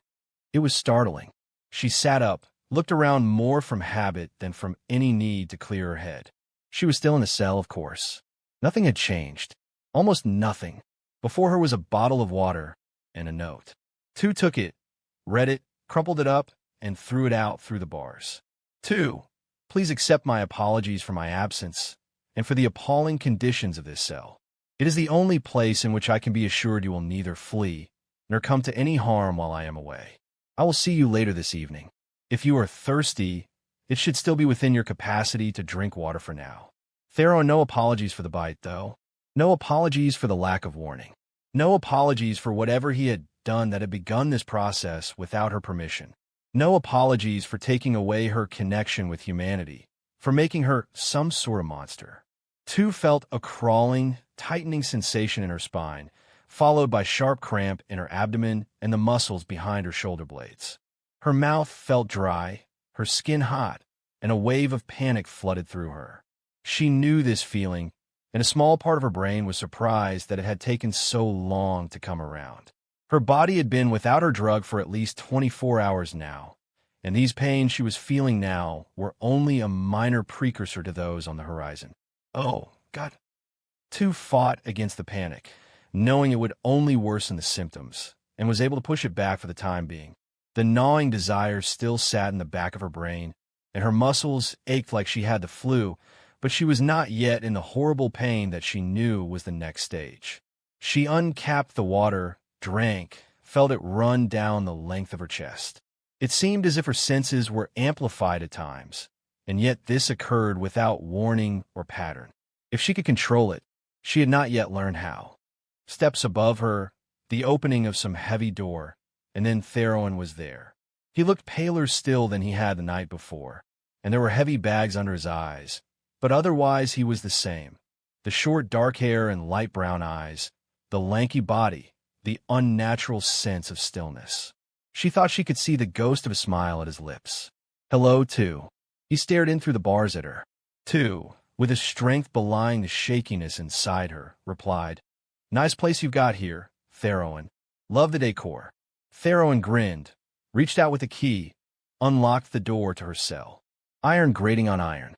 Squeal of rusty hinges. He stepped backward, gestured with his hand. "You'd probably like a shower. Some new clothes." Two looked at him, eyebrows raised. "You turned me into some kind of monster, Theroen." "Did I? I can see in the dark. I was crying earlier, and my tears were pink. I scraped my hands, and they healed in a couple of minutes. What the fuck did you do to me?" Two could feel anger replacing fear, and welcomed it. "Something for which you will one day thank me. Two, you have to trust me. I don't have to do anything. You bought my time for a night, Theroen, not my life. I've given you a gift. Take it back." Two shouted. "I didn't ask for your gift. You wanted to be with me, yes?" Two was quiet. Theroen continued. "You did, and not because I made you either. No drugs, no magic. I gave you a taste of freedom, that's all. A look at what it might be like to be with me. And now you can be. Forever." A shiver ran down Two's spine. She continued her silence, holding on to her anger. "I've given you immortality, Two, or at least a path to it. I've given you a way to be free of your addictions, free of your life on the streets, free of that pimp selling you every night. If you were offering that, I wouldn't feel like there are shards of glass in my spine. I need to go, Theroen. Now, I need that pimp. I need my fix. I never asked for any of this. You asked with your eyes. You asked with your body. I asked for your love. Not your blood. Blood. I don't want this, Theroen. I don't. You don't know what this is." Theroen gestured at her, then at himself. "At least let me show you." Two considered, shivering. Was this a fair request? Was this man, so little the monster she'd seen portrayed in movies, read about in books, honestly giving her the chance to make her own decisions? She had perhaps another 12 hours before the withdrawal became unbearable. "If you trust me, Two, I will show you a way to break from the world in which you are trapped. I will give you escape." Two shook her head. She couldn't see it. Theroen sighed, lifted his finger to his lips, and without hesitation bit down. Blood immediately welled, and Two felt a sudden surge of adrenaline and terrible hunger. She took an involuntary step forward, before catching herself. Theroen held his finger out. Two took another step, stopped herself. "I don't want it." "Yes, you do, and not only because of your new nature." Two, "I'm sorry for this." Theroen moved suddenly, so fast that Two could not even react to it. Before she could even take in a breath to scream, he had grasped her, pressed his finger against her lips, and released her. Two licked them instinctively, and the blood was like fiery liquor on her tongue, hot and sweet. Ambrosia. It left her breathless. She sat down on the small bed, dazed. "Jesus," she said. Theroen smiled. "No, Two. Jesus has nothing to do with this." Two looked up at him. The aches in her joints, the chills, the craving for the drug, all had faded far into the background. 2 or 3 drops of Theroen's blood had pushed the symptoms of withdrawal away almost completely. "Let me show you what can be. Will you trust me?" 2 stood, stretched, marveling at the sudden strength in her limbs. She looked again at Theroen, and saw in his eyes the same man for whom she had felt such strong feelings the previous night. 2 made her decision. "No, Theroen, I don't trust you. Not yet." Theroen looked crestfallen. He opened his mouth to protest, and 2 held up her hand, smiling slightly. "But I'll let you show me." The dungeon was in the basement of what must have been a mansion. 2 had never seen rooms of this size, rooms that seemed to stretch out forever and ever. The decor was stunning in its complexity, if not necessarily its artistry. Gorgeous 16th century paintings hung over gaudy, lacquer glass statues of naked, sexless elves. It appeared as if anything that had ever grabbed the owner's fancy had been purchased and pushed into a corner. The mansion was over-decorated, overfilled, overfurnished. Yet within minutes, 2 was absolutely spellbound. Her eyes wanted to move everywhere at once, taking it all in. Luxury like she had never seen. the ability to buy and buy and buy until, finally, all sense of aesthetics was lost. Here, a massive oak table, glowing as if with its own inner light from countless centuries of oiling and finishing. There, a black velvet painting of dogs playing poker that look as if it might have been bought from a vendor standing outside of a gas station. It was overwhelming. Theroen guided her through each room, pointing out certain objects, but it was clear from his face, his voice, his expressions, that these possessions were not his. It was obvious that he thought little of them, and perhaps viewed most with some level of derision. Tu knew very little about Theroen, but she sensed that if he had not been around this clutter for quite some time, he would have actively disdained it. Indeed, Theroen was hurrying her through the rooms, quickly pointing out things he thought would be of interest to her, ignoring the rest. He was not trying to tempt her with luxury, and said as much. Everything in the world is yours for the taking, but that's not important. You know, it's not important, I think, the same as I do. What's important is the life that can be lived. Hundreds of years, too, and there's still so much to see, so much to do. Theroen didn't seem like the emotional type. Tu wondered if this was a rare outburst that she should be appreciating. She tried her best, but all the while that same nagging thought pulled at the back of her mind like the ebb and flow of the tide. Not human, not human, no longer connected to that beautiful web of grief and love and death and striving to find some meaning in what must, by definition, be an empty universe. But there was temptation here as well. Wasn't there a spark of excitement in her, brought on by his words? The scope of what she had seen in that moment in the Ferrari when she had nearly lost herself in despair was minimal next to what Theroen was now proposing. Tu had never felt so torn in her life. Humanity, immortality, the spirit, the soul. She shut her eyes, breathed deeply, pushed it away. She told Theroen she would let him show her. She meant to keep her words. They came at last to a set of oak doors that seemed too massive even for Theroen to open. Solid in a way that modern creations simply weren't, they stood before her at the end of a long hallway. Theroen paused, looked momentarily pained, turned to Tu. Abraham. It was a threat, a warning, an invitation, an explanation. The quality of Theroen's voice as he spoke the word was indefinable. Tu repeated it, forming the word as a question, looking for detail. My father. He runs his household. He does not interfere with my daily life, usually, but I owe my allegiance to him. Or I did. Now, his words trailed off, and for a moment his eyes, normally so clear and focused, were distant, cloudy. Theroen, it's hard now. I'm too strong. It's too soon. She didn't understand a word of it. She began to say this, and he shook his head as if in answer. It doesn't matter. Tonight, we are sticking to basics, and it is not fundamental that you understand this right now. Do you all talk in riddles all of the goddamn time? Tu was somewhat exasperated despite her desire to understand, or perhaps because of it. Theroen surprised her with a bright grin. You will enjoy meeting Melissa, he laughed. Will she tell me what's going on? In more detail than you could possibly want. What about Abraham? If you experience anything less than abject terror, I'll be amazed. Tu raised her eyebrows. That bad. And worse. Abraham is eternal. He is not like others of my kind. Not even like myself or Melissa. He never was. You won't understand, but you'll feel it. If it gets too bad, I'll know, and I'll do my best to keep you from harm. Tu looked at the door with renewed concern. This didn't sound like anything she had any interest in experiencing. Melissa sounded fun. Abraham sounded dark at best, deadly at worst. Theroen looked at her, smiled again, touched her cheek. You'll be fine. He may even like you. I don't think you're like anyone else he's met. Couldn't that work out just the opposite? Tu questioned. She felt like crying and didn't know why. It seemed as if she could find nothing but despair inside herself, as if the duality of her human persona, light and dark, had been half erased.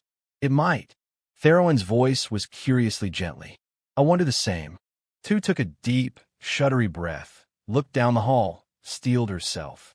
Okay, well, let's go meet Abraham. Her voice trembled only the slightest bit. The room was pitch black. The doors, which Theroen had opened with remarkable ease, did not make a sound as they swung backward into a blackness that the light from the hallway could not begin to penetrate. They stood on the threshold like archaeologists at some newly unearthed tomb, waiting to see what might spring forth from the darkness within. When the voice came, it was all two could do not to turn and run, screaming, down the hallway. It was like rotting graves, gravel grinding at the bottom of some blackened abyss, the howl of wind through a cemetery in October. Age beyond age, depth beyond depth, darkness beyond darkness.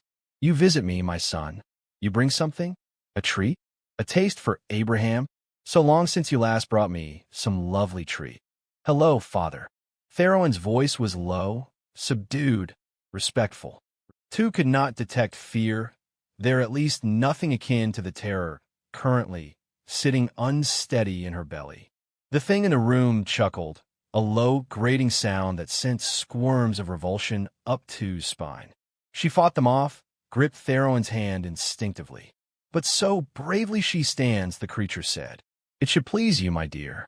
Others have been unable to stand even long enough to hear my voice. Such bravery, yet such fear. Do the legs tremble, my dear? Does the heart beat and beat? Does the blood run thin? This struck the creature as uproariously funny, and he howled out at them from the darkness. Two felt what little grip she retained on her composure slipping rapidly away. Theroen sensed this, spoke up, cut off the laughter. This is the one of which I spoke, Abraham. This is Two.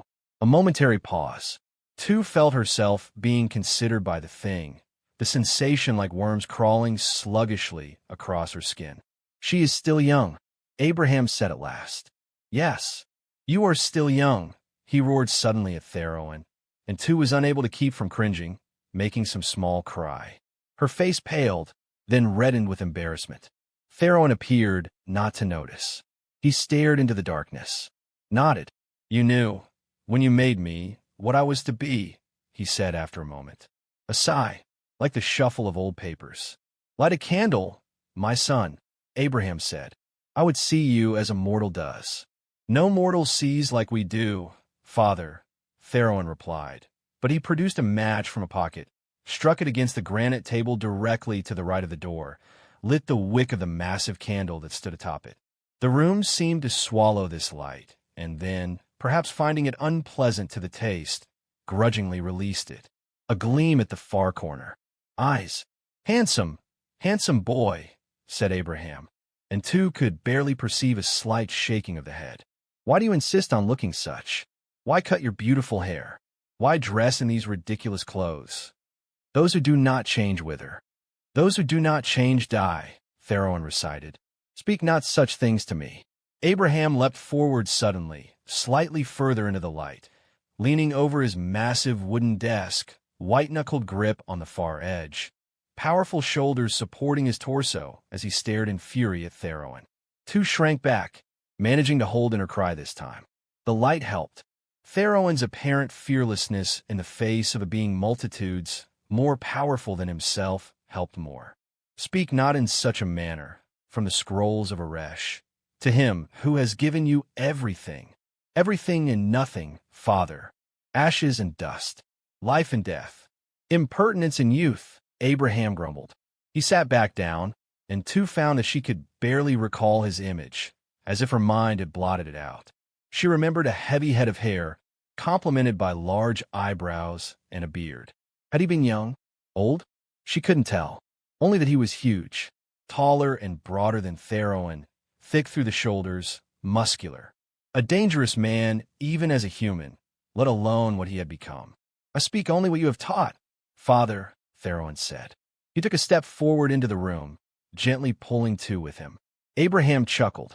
The sound was bitter, cynical. There was no humor in it.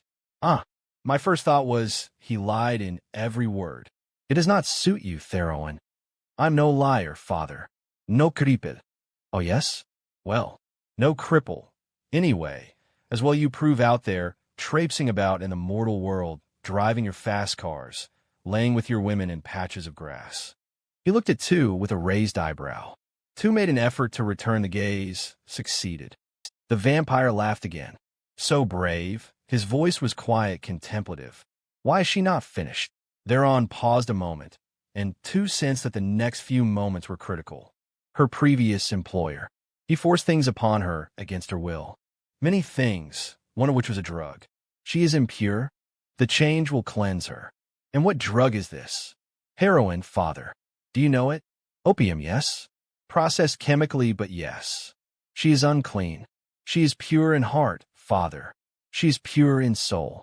The blood will strip her of mortal needs, mortal addictions, mortal weaknesses. So sure. There was dark humor in the old vampire's voice. Theroen said nothing. No, you're not sure. Not sure at all, my impetuous fledgling. Yet you do not answer my question. Why is she not finished? I did not know we were susceptible to such things. The drug is still too recent in her veins. It made me quite ill. The elder vampire screamed laughter at this, rocking back in his chair. Tu wanted to cover her ears with her hands. The sound went on and on, madness and hate and anger disguised as humor, as anything so remotely human, and then abruptly stopped. Oh my, quite ill indeed, I've no doubt. That drug, Theroen, more than any other, is poison to our kind. It would likely have killed a lesser creation. You are a Restian, though. You seem to have recovered. Theroen nodded. Abraham turned his attention to Tu, caught her in his eyes. Come to me, my dear. Tu felt her feet moving, almost against her own will. She heard Theroen draw in a breath, but he said nothing. Tu understood now that Theroen felt no fear for himself, held no question of his own safety, but that he feared for hers very greatly. The final moment of the interview had come. Judgment was to be handed down, and what Abraham might deem proper was as unfathomable as his deep black eyes. Tu stood next to him at the chair, terrified, gasping for breath but unable to move away, unable to look away. Abraham reached out, touched his finger to her forehead. The contact brought with it a jolt like electricity. Tu gasped, nipples instantly hard, warmth between her legs once more awake and throbbing. You enjoy. The vampire laughed at her. Tu felt dizzy. She was hyperventilating. A taste, Theroen, of this tainted blood? He questioned, and his voice mocked Theroen, mocked them both. She was his for the taking. All three knew it, but he found the formality deliciously, darkly entertaining. If you must, father. Theroen's voice was strained. Abraham seemed to smile at this, as if he approved of both the acceptance and the clear hatred in the voice of his creation. You will understand in time, my son, when this day comes for you, when she takes another and breaks your heart. Get it over with, Theroen said, and Abraham grinned broadly. He touched his finger lightly to Tu's shoulder, and her knees buckled. She fell to the floor, looking up, enraptured, terrified, his fingers now under her chin, like those of a lover, raising, exposing the pale neck below. Tu gasped, panted, black spots appearing before her eyes. She was dimly aware that she was weeping, and the warmth below her waist had become a roaring blaze. Closing her eyes, she pictured Theroen and thought, let it be him, and not this monster. The vampire leaned his head down, settled the points of his teeth against her neck, waited. Just as before, the moment stretched out into eternity. The world became surreal, painted in shades of gray and yet more vibrant than anything Tu had ever witnessed. She felt a tear grow on a single eyelash, fatten, drop. It hit her face, warmth of her body fading quickly as it cooled, leaving a track down her cheek. Her heart throbbed. The vampire tore through the flesh of her neck in an instant, seeking the blood forced through her veins by that thudding organ. Pain again like glass, exquisite, blinding, maddening, and a spike of sheer ecstasy running through her like before, like with Theroen. This caused only be Abraham's touch, Abraham's teeth. Such power. Tu leaned her head back, wailing in terror, in pleasure, in fear. It was death, it was birth, it was the coalescence of the entire universe in a single moment. And then it was gone. The vampire pulled back. Tu fell to the floor, gasping, weeping. Her eyes fluttered open and shut, trying to make sense of the myriad images before her. Theroen, looking away, unable to watch what was transpiring before him. Abraham, eyes closed, head tilted back, enjoying her blood like a man tasting fine wine. The flickering candle on the table cast light on the door, and now it seemed the flame itself was a door as well, light from inside spilling out like a hole in the fabric of reality. Two wept at its beauty. "It makes me light-headed," Abraham said. "The blood is tainted indeed, and yet so strong, so delightful. Ah, she'll be a good daughter for you. Daughter, sister, lover, whatever you choose to make of her. It will be many years before she finds the strength to leave you. It may be many years before she finds the strength to stand up." Tu heard herself as if from down a long hall, and was aghast at her own blasphemy. To speak, and so impertinently, in front of this creature who had given her such pain, such pleasure. Surely now he would strike her down. But Abraham only roared his horrible, mocking laughter, clapping his hands together. Theroen snarled something, moved towards her, and Tu understood in that instant the hatred burning between master and pupil, father and son. Was it like this for all of them? Would it be like this for her? No, Tu realized. Not for her and Theroen. There was no hatred there. Or perhaps I am wrong. Abraham cackled. Perhaps I am very wrong indeed. And then Theroen had her in his arms, and she was resting her head against his chest, neck throbbing, wanting only to sleep. She tried to speak, tried to tell him that she did not feel defiled, that even as pleasure and pain had torn through her body, she had thought of Theroen, and it had been clean. She could not say so much, her eyelids so heavy, sleep forcing itself upon her with clumsy, brutal hands. She forced herself awake, took her hand, held it to her neck. Fingers bloody, Theroen striding rapidly down the hall, not running, only leaving, his fear lost in his anger. The oak doors shut behind them, and Tu wondered if Abraham had moved from his desk or closed them with only a thought. She pressed her bloody fingers to Theroen's lips, and he stopped, looked down at her in surprise. Not like that. Tu's voice was a whisper, and she was crying again. Not like he says. An expression of powerful emotion passed over Theroen's usually unreadable face. He made a sound, smiled at her, kissed her fingers.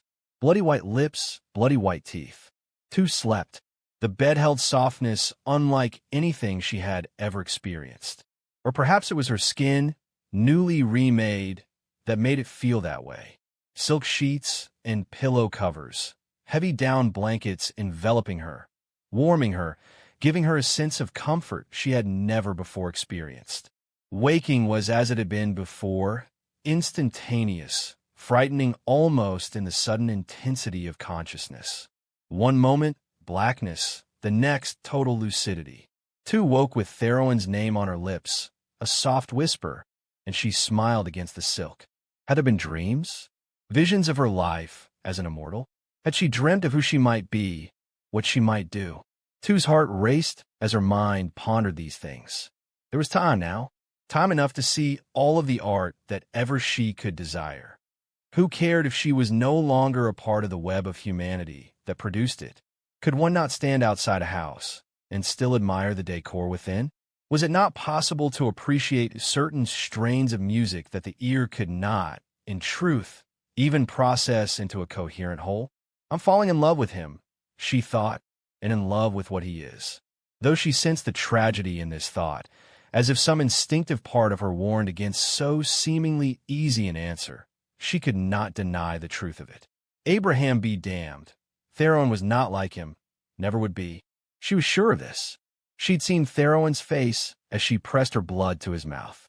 Not greed or hate, not even hunger, but only overwhelming desire. Love? Or at least the beginnings of it, as she was now feeling herself? Tu thought so, yes, and that was enough. The click of a latch. Tu felt no fear. Not Abraham, then. Theroen, of course. She turned, sitting up before he could speak. She didn't want him to speak. Not now. Catching him in her bright green eyes, now luminescent from the vampire blood in her veins, trying to hold him there. An interminable moment, but sweet, as they looked into each other's eyes.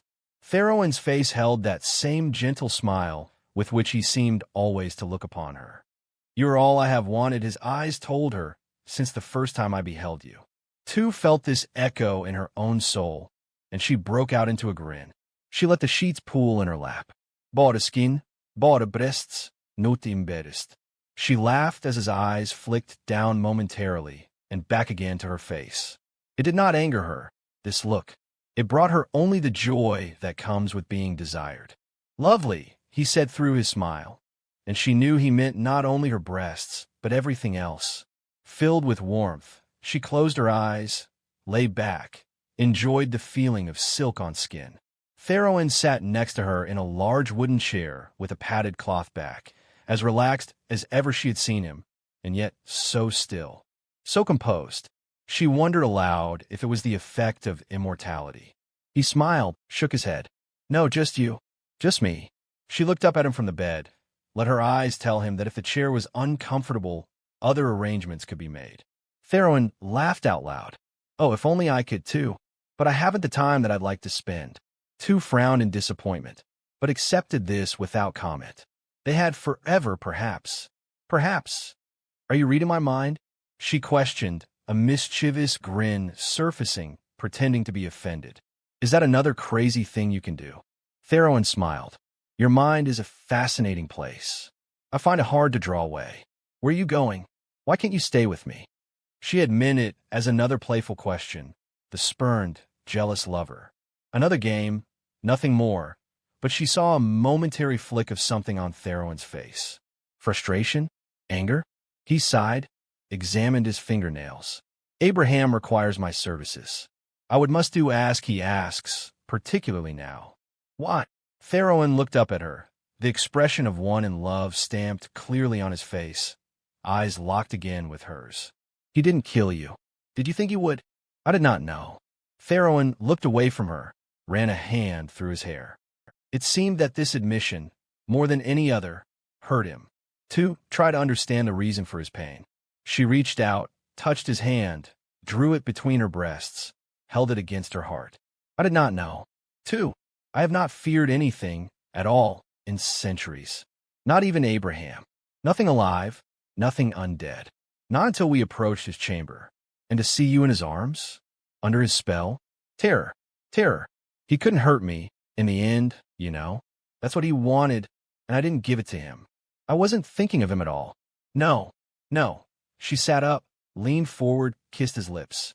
"I was thinking about someone else." Theroen touched her cheek, touched her hair, held her head in his hands, kissed the skin of her forehead. "That comforts me," he said at last. "And you make me regret heeding Abraham's summons this night. There is much else I would rather be doing." Two smiled at this. It echoed her own thoughts. "Go then. Do what he wants and come back soon. So quick to dismiss me." It was Theroen's turn, mock hurt in his voice, a grin on his lips. "I'm afraid if I don't, I'm going to jump you whether you like it or not." Theroen laughed, deep and rich, and stood up to go. But Two called him back. One last kiss, long and deep this time, enduring Two bit deep in her own lip, felt the blood seep from the wound, shared it with him. The taste of it was like fire, like nectar, like life and death and dreams. And oh, how those mental ties to humanity seemed like candles in a strong wind, blinking out of existence, one after the other. Pain lanced through Two's midsection, stomach knotting, muscles cramping. She sat up, doubled over, gasped. In the depths of her body, a need that had nothing to do with blood, nothing to do with her new nature, reawakened. "Heroine!" The pain cried out to her, and Two felt tears standing out against her eyes. Thought these themselves felt dry and burned. No, this was over. This was her past. She had left this behind. Another spasm. Another cramp. Two cried out, arms wrapped around her stomach, Abraham's words coming back to her. "She's unclean." Theroen's protest that the change, her rebirth into immortality, would cleanse this need from her. Abraham's deceptive chuckle. Suppose it didn't? Suppose now she would be trapped in this addiction for the duration of her immortal life? Two thought that if this were the case, such a life would end more quickly than expected. And so it went. Two could not remember when Theroen had left her, could not remember how long it had been, had no conception of time. She cursed herself for not remembering to ask for his blood. She cursed Aaron for ever giving her the drug. She cursed God for putting her on this earth. Pain and thirst ravaged her. At times it seemed she burned, at others chills racked her body like physical blows. She did not call for Theroen, though she wanted to. She was afraid only the thing she had met last night would answer. Just as it seemed she could take it no longer, that she would leap from her bed, dress, return to the city, return to Darren, return to it all in exchange for the syringe which would numb this pain. She felt a presence in the room with her. Her fear gave her a momentary respite from the pain, but this was not the abject terror that she had experienced in Abraham's presence, nor the quiet awe that Theroen inspired. It was something in between. "Who?" she asked the darkness at the end of the room. "Melissa," said a voice from the shadows. Two could make out a pair of gleaming eyes observing her. She tried to think of an adequate greeting. Words failed her. "Hi, I'm Two. I need some heroin." It was almost enough to make her laugh out loud. Melissa came forward into the light. She was a study in contrast. Her hair was jet black, long and straight. Her brown eyes had not been lightened by vampirism, only intensified into deep black pools. Her skin was white porcelain, her lips a deep, sensual red. She was beautiful, taller than Two, and well-built, wearing a pair of black jeans and a cream-colored blouse. She appeared concerned. "Don't take this the wrong way, but you look terrible," she said, sitting in the same chair that Theroen had previously occupied. "I'm not doing too good," Two admitted. "Sick." Withdrawal. Two felt a slight flush of shame at this admission, but what did it matter now? "Withdraw." Melissa's eyes grew large as she realized what Two meant. She pushed her hair back behind her shoulders unconsciously, bending over Two, seeming equally curious and worried. "Theroen?" Two asked, trying not to let her voice sound as weak as she felt. "I don't know. I am sorry. I wish I did. I'd get him." Two sobbed once, got control of herself, looked again at Melissa. "Can I have my clothes?" "Huh? Oh yeah, sure." Melissa handed them to Two, who pulled them on underneath the covers. "Sorry," Two said. She fought against the pain, sat up, forehead rested against her palms, elbows against her knees. "It's okay. I guess it's weird, having some chick you've never met staring at you while you're all sick and naked and everything." Two laughed a little, wiped tears from her eyes. "What kind of drug?" Melissa asked. There was a faint accent to her voice. Two couldn't place it. Two did not look up. "Can't you read it? It's sort of been on my mind. I'm not like Theroen. I mean, I might be someday, but not now. His powers are way beyond mine. I just pick up things once in a while. Heroin. Oh, ouch. That's not good. I mean, you know, pot. Maybe even a little coke, sure. But heroin's bad shit." Two shuddered, looked up at Melissa, eyes watery. "No kidding." Her voice was a hoarse whisper. Hey, sorry," Melissa said, that expression of concern coming to her features again. "I'm not trying to be rude. Seriously, I'm a little scatterbrained right now myself. Always like this when I oversleep, and the girl last night had so much wine in her." Two raised her eyebrows, confused. Melissa rolled her eyes. "And now I'm rambling. I can't control it. I am sorry. Can I do anything to help you?" Theroen was right. Two did like Melissa. She was the polar opposite of the calm, collected vampire who'd brought Two to this world, but Two liked her just the same. She smiled, trying to keep the bitterness out of her voice.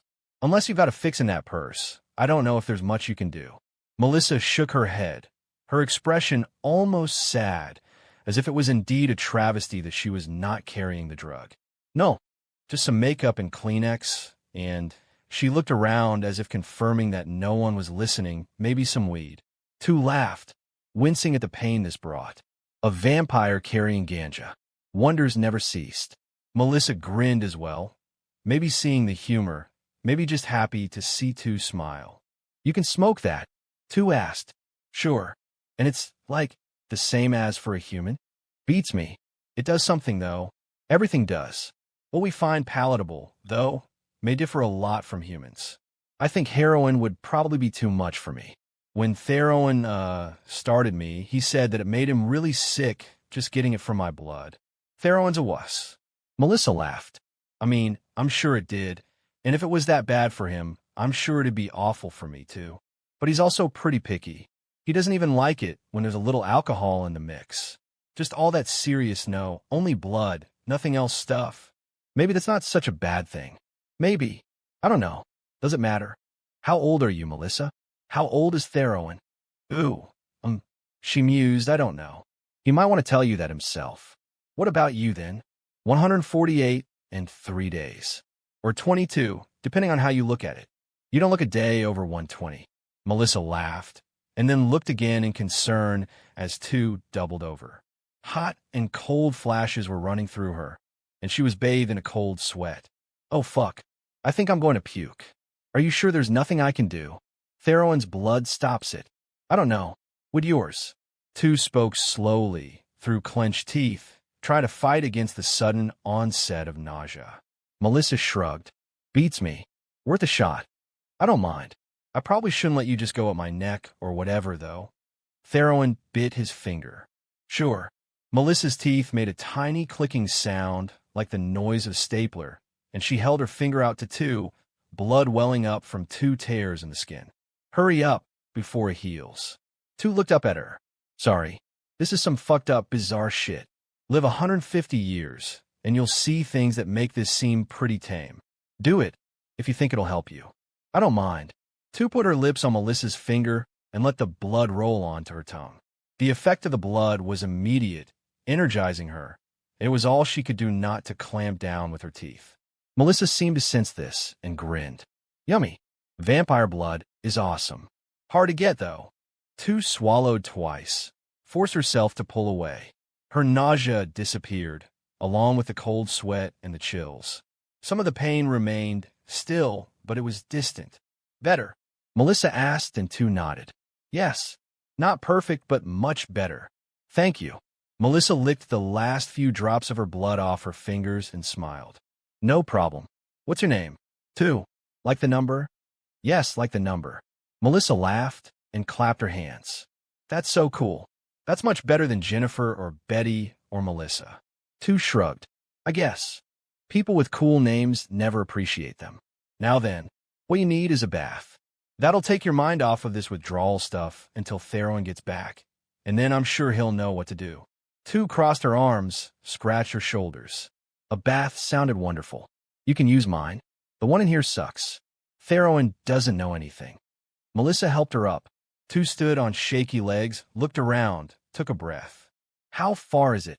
Not far. Can you walk a bit? 2 nodded. Melissa went to the door, opened it, held it for her. In the hallway, the vampire took the lead, and 2 followed. The bath was heaven on earth. Giant marble slabs, green and black and gray patterns tracing themselves out across what seemed, at first, to be miles of stone. The basin had to be 12 feet long, 3 feet deep. Sitting straight up, 2 saw the water could easily have covered her head. The faucet was enormous. The water steamed as Melissa turned it on. I like flowers. Do you like flowers? 2 had no idea what Melissa meant. She shrugged. Sure, in the bath, silly. Oh, 2 honestly didn't know. She'd never tried it. Why not? Melissa laughed, took a basket from the shelf above, dropped hundreds upon hundreds of blossoms into the bath water. Their fragrance filled the room immediately. Cherry blossoms, rose petals, the sweet smell of citrus. Melissa lit candles, turned off the lights, stood in front of 2, unbuttoned her blouse. 2 shrugged it off. Melissa's blood seemed to have imbued her with a sense of great calm, and 2 found herself unconcerned about being naked in front of the vampire girl. Melissa, for her part, seemed entirely unfazed. She helped 2 out of the rest of her garments, held her arm out for balance as 2 climbed the steps to the bath and stepped in. 2 descended into the petals, felt the warmth embrace her, and sighed. Melissa sat on the step, played with the water at her fingertips, smiled at 2. Good. Oh, yes.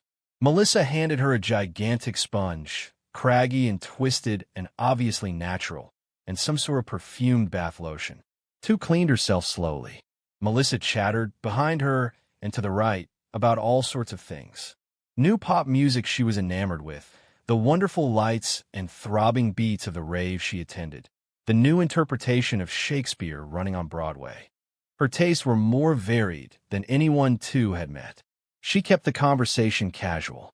Eventually, Tu was as clean as she was going to get. She lingered, relaxed, the withdrawal back in some dark corner, brooding, not yet ready to return.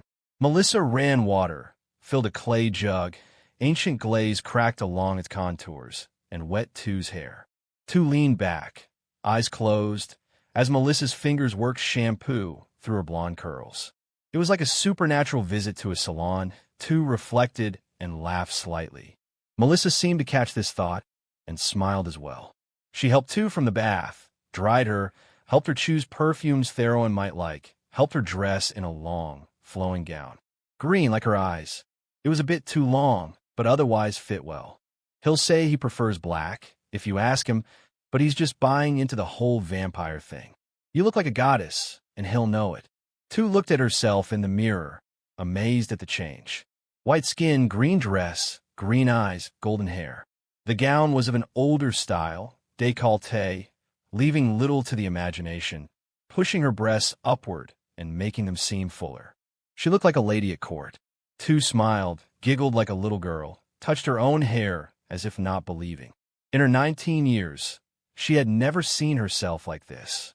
Tu had always understood that she possessed some level of beauty, and knew also that the vampirism was enhancing this even more, but still would never have believed she could look like this. Behind her stood Melissa, still in her simple jeans and blouse, and yet radiating supernatural beauty as well. Smiling, she touched Tu's neck, and Tu turned. A small, sweet kiss on the lips, and Melissa peered in her eyes, beaming. Soon we'll be sisters, or nearly enough. You and Theroen will be together, and we can all hunt and live and see and do. Won't it be wonderful? Tu thought it might indeed. I don't care for all of this antique crap. Melissa's directness, something Tu realized now was as innate to her as Theroen's composure was to him, was sometimes surprising. Tu raised her eyebrows. No, they were sitting on the back terrace, looking out at the woods. The moon was huge tonight, reaching the bloated, red fullness she had seen promised not 3 nights ago. It hung low over the sky. The night was still young. Tu's earlier pain had made the time seem much longer than it had actually been. No, it's pointless. Abraham buys the stuff without any thought, at least that I can tell. Mostly, he doesn't even do the buying. Theroen does, though Theroen detests a lot of it. That might be what Abraham has him doing tonight. Or it might be that he's retrieving dinner for Abraham. He doesn't hunt for himself anymore. Just relies on Theroen. Doesn't even have to drink more than every once in a while. I think maybe the little blood he took from you, like you said, that might have woken up the thirst. How does Theroen feel about bringing him victims? Better than about buying him stupid furniture. Melissa's eyes gleamed. She grinned. It doesn't bother him, then? Picking out a life to take like he was going to the grocery store? Melissa looked at Tu, shook her head, smiling. That's not how it is. Not for Theroen, or even for me. We don't have to kill anymore. We don't need that much blood. Abraham kills because he likes to, that's all. But even if we still had to, you don't understand. You were asleep for the only real drink you've ever had. You don't know how it is yet. You think a couple of drops from a finger are good? Wait until you're a full vampire. Tu remembered the taste of Melissa's blood, of Theroen's, of her own. It had been sweet on her lips, hot and powerful. It had left her breathless. You have to kill at the start. You won't be able to stop yourself, but you get over it, Melissa continued. Mortals die all the time. That's what makes them so beautiful. They get all into their art and their music and their careers and everything, and then they get old and die. Or they die young. If we don't bring them death, something else will, some other time. We are predators among them.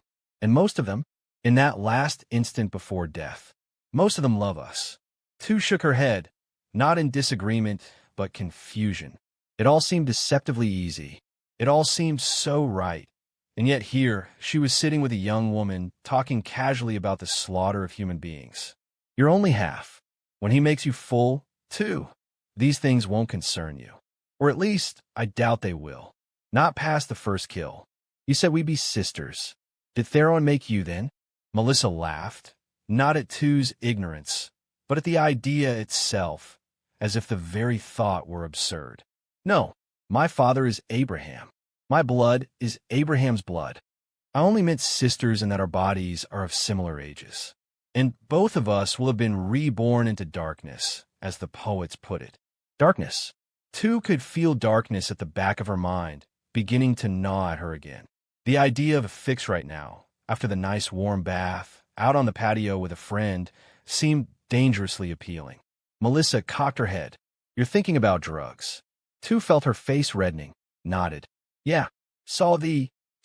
It's okay. I imagine it's hard not to. I wonder if it's like the thirst. If it's like when we're forced not to drink for a few days. It burns in us too. It's all I can think about. Sometimes it's like that even on normal days. Sometimes I'll feed Two, even 3 times a night. Two didn't know. Of the thirst, she knew only a vague desire, not a desperate need. Of the heroin, she knew nothing else. Time passed. Several times, Two was on the verge of asking Melissa for more blood, but stopped herself. She didn't want to seem that weak. She could handle it until Theroen returned. Light shakes and a dry mouth. No worse than getting the flu, really for the moment. In the distance, in the trees, a howling. Two looked up, eyes widening. Melissa's reaction was immediate. She stood and peered out into the forest. Oh shit, I have to go too. Two felt fear flood through her. Fear of being alone, of the pain returning. Two turned to Melissa with pleading eyes. Why? What is it? I have to. And you have to go back inside. Apology implicit in her voice, but Melissa offered no explanation. Two looked at her mute. She wanted to ask for more blood, if Melissa was going to leave her alone, but the vampire seemed agitated and nervous. I'll take you back up to your bedroom, if you want. Then I have to go. Two nodded, biting her lower lip, trying to suppress the fear and depression that wanted to engulf her. Lying in the dark, hard to breathe, hard to think, conscious thoughts slipping in and out like the tide. Sometimes there was only pain. Sometimes she could hear herself sobbing. Chills, nausea, and a maddening craving for the drug. God, all she wanted was to get high. Was it so wrong? Thoughts of Darren, Molly, the drug, the needle. Two wanted to leave this mansion, return to her pimp, beg for his apology and for her ration. But she couldn't walk. She knew that soon she would try to crawl back to New York, back to Darren, on her hands and knees. She had no choice. More howling from the outside, and then quiet. Just the wind, the rustling of leaves, the sound of grass shivering under its assault. Two's eyes were wide open in the dark, not seeing the room around her. Instead, she saw the forest. She heard light, quiet breathing, gasped from further away. Was this her body? Golden hair at the sides of her vision, hanging in long, loose curls like hers. Yet her chest felt heavier, the breasts larger, the body lankier. She moved across the ground in a manner completely unfamiliar to her. This was not Two. The pain cut through the vision. Two gasped, moaned, lay back, and again the seeing overtook her. No, not Two. Not her eyes. Not her body. Someone else. Some other. A head, a silhouette, something struggling its way through the forest. Something that Two could barely see was moving in lumbering steps, gasping, weeping, praying in some nameless language to some nameless god. The prayer of the victim. The prayer of the hunted. Two's heart raced, adrenaline flooding her body, excitement and lust and terrible, terrible hunger. The prey was at hand, the hunt over. Speed, now, overtaking the victim, warmth flooding through her body as dull excitement awakened between her thighs. Was it always like this? Would she never grow used to this, never lose that throbbing heat? She tasted the man's sweat, salty, as her teeth and tongue caressed the surface of his neck. He lay there, caught by her powerful arms, unable to move, unable to breathe. The attack was not a clean bite, not the civilized piercing Theroen's teeth had made in her own vein, barely noticeable afterward.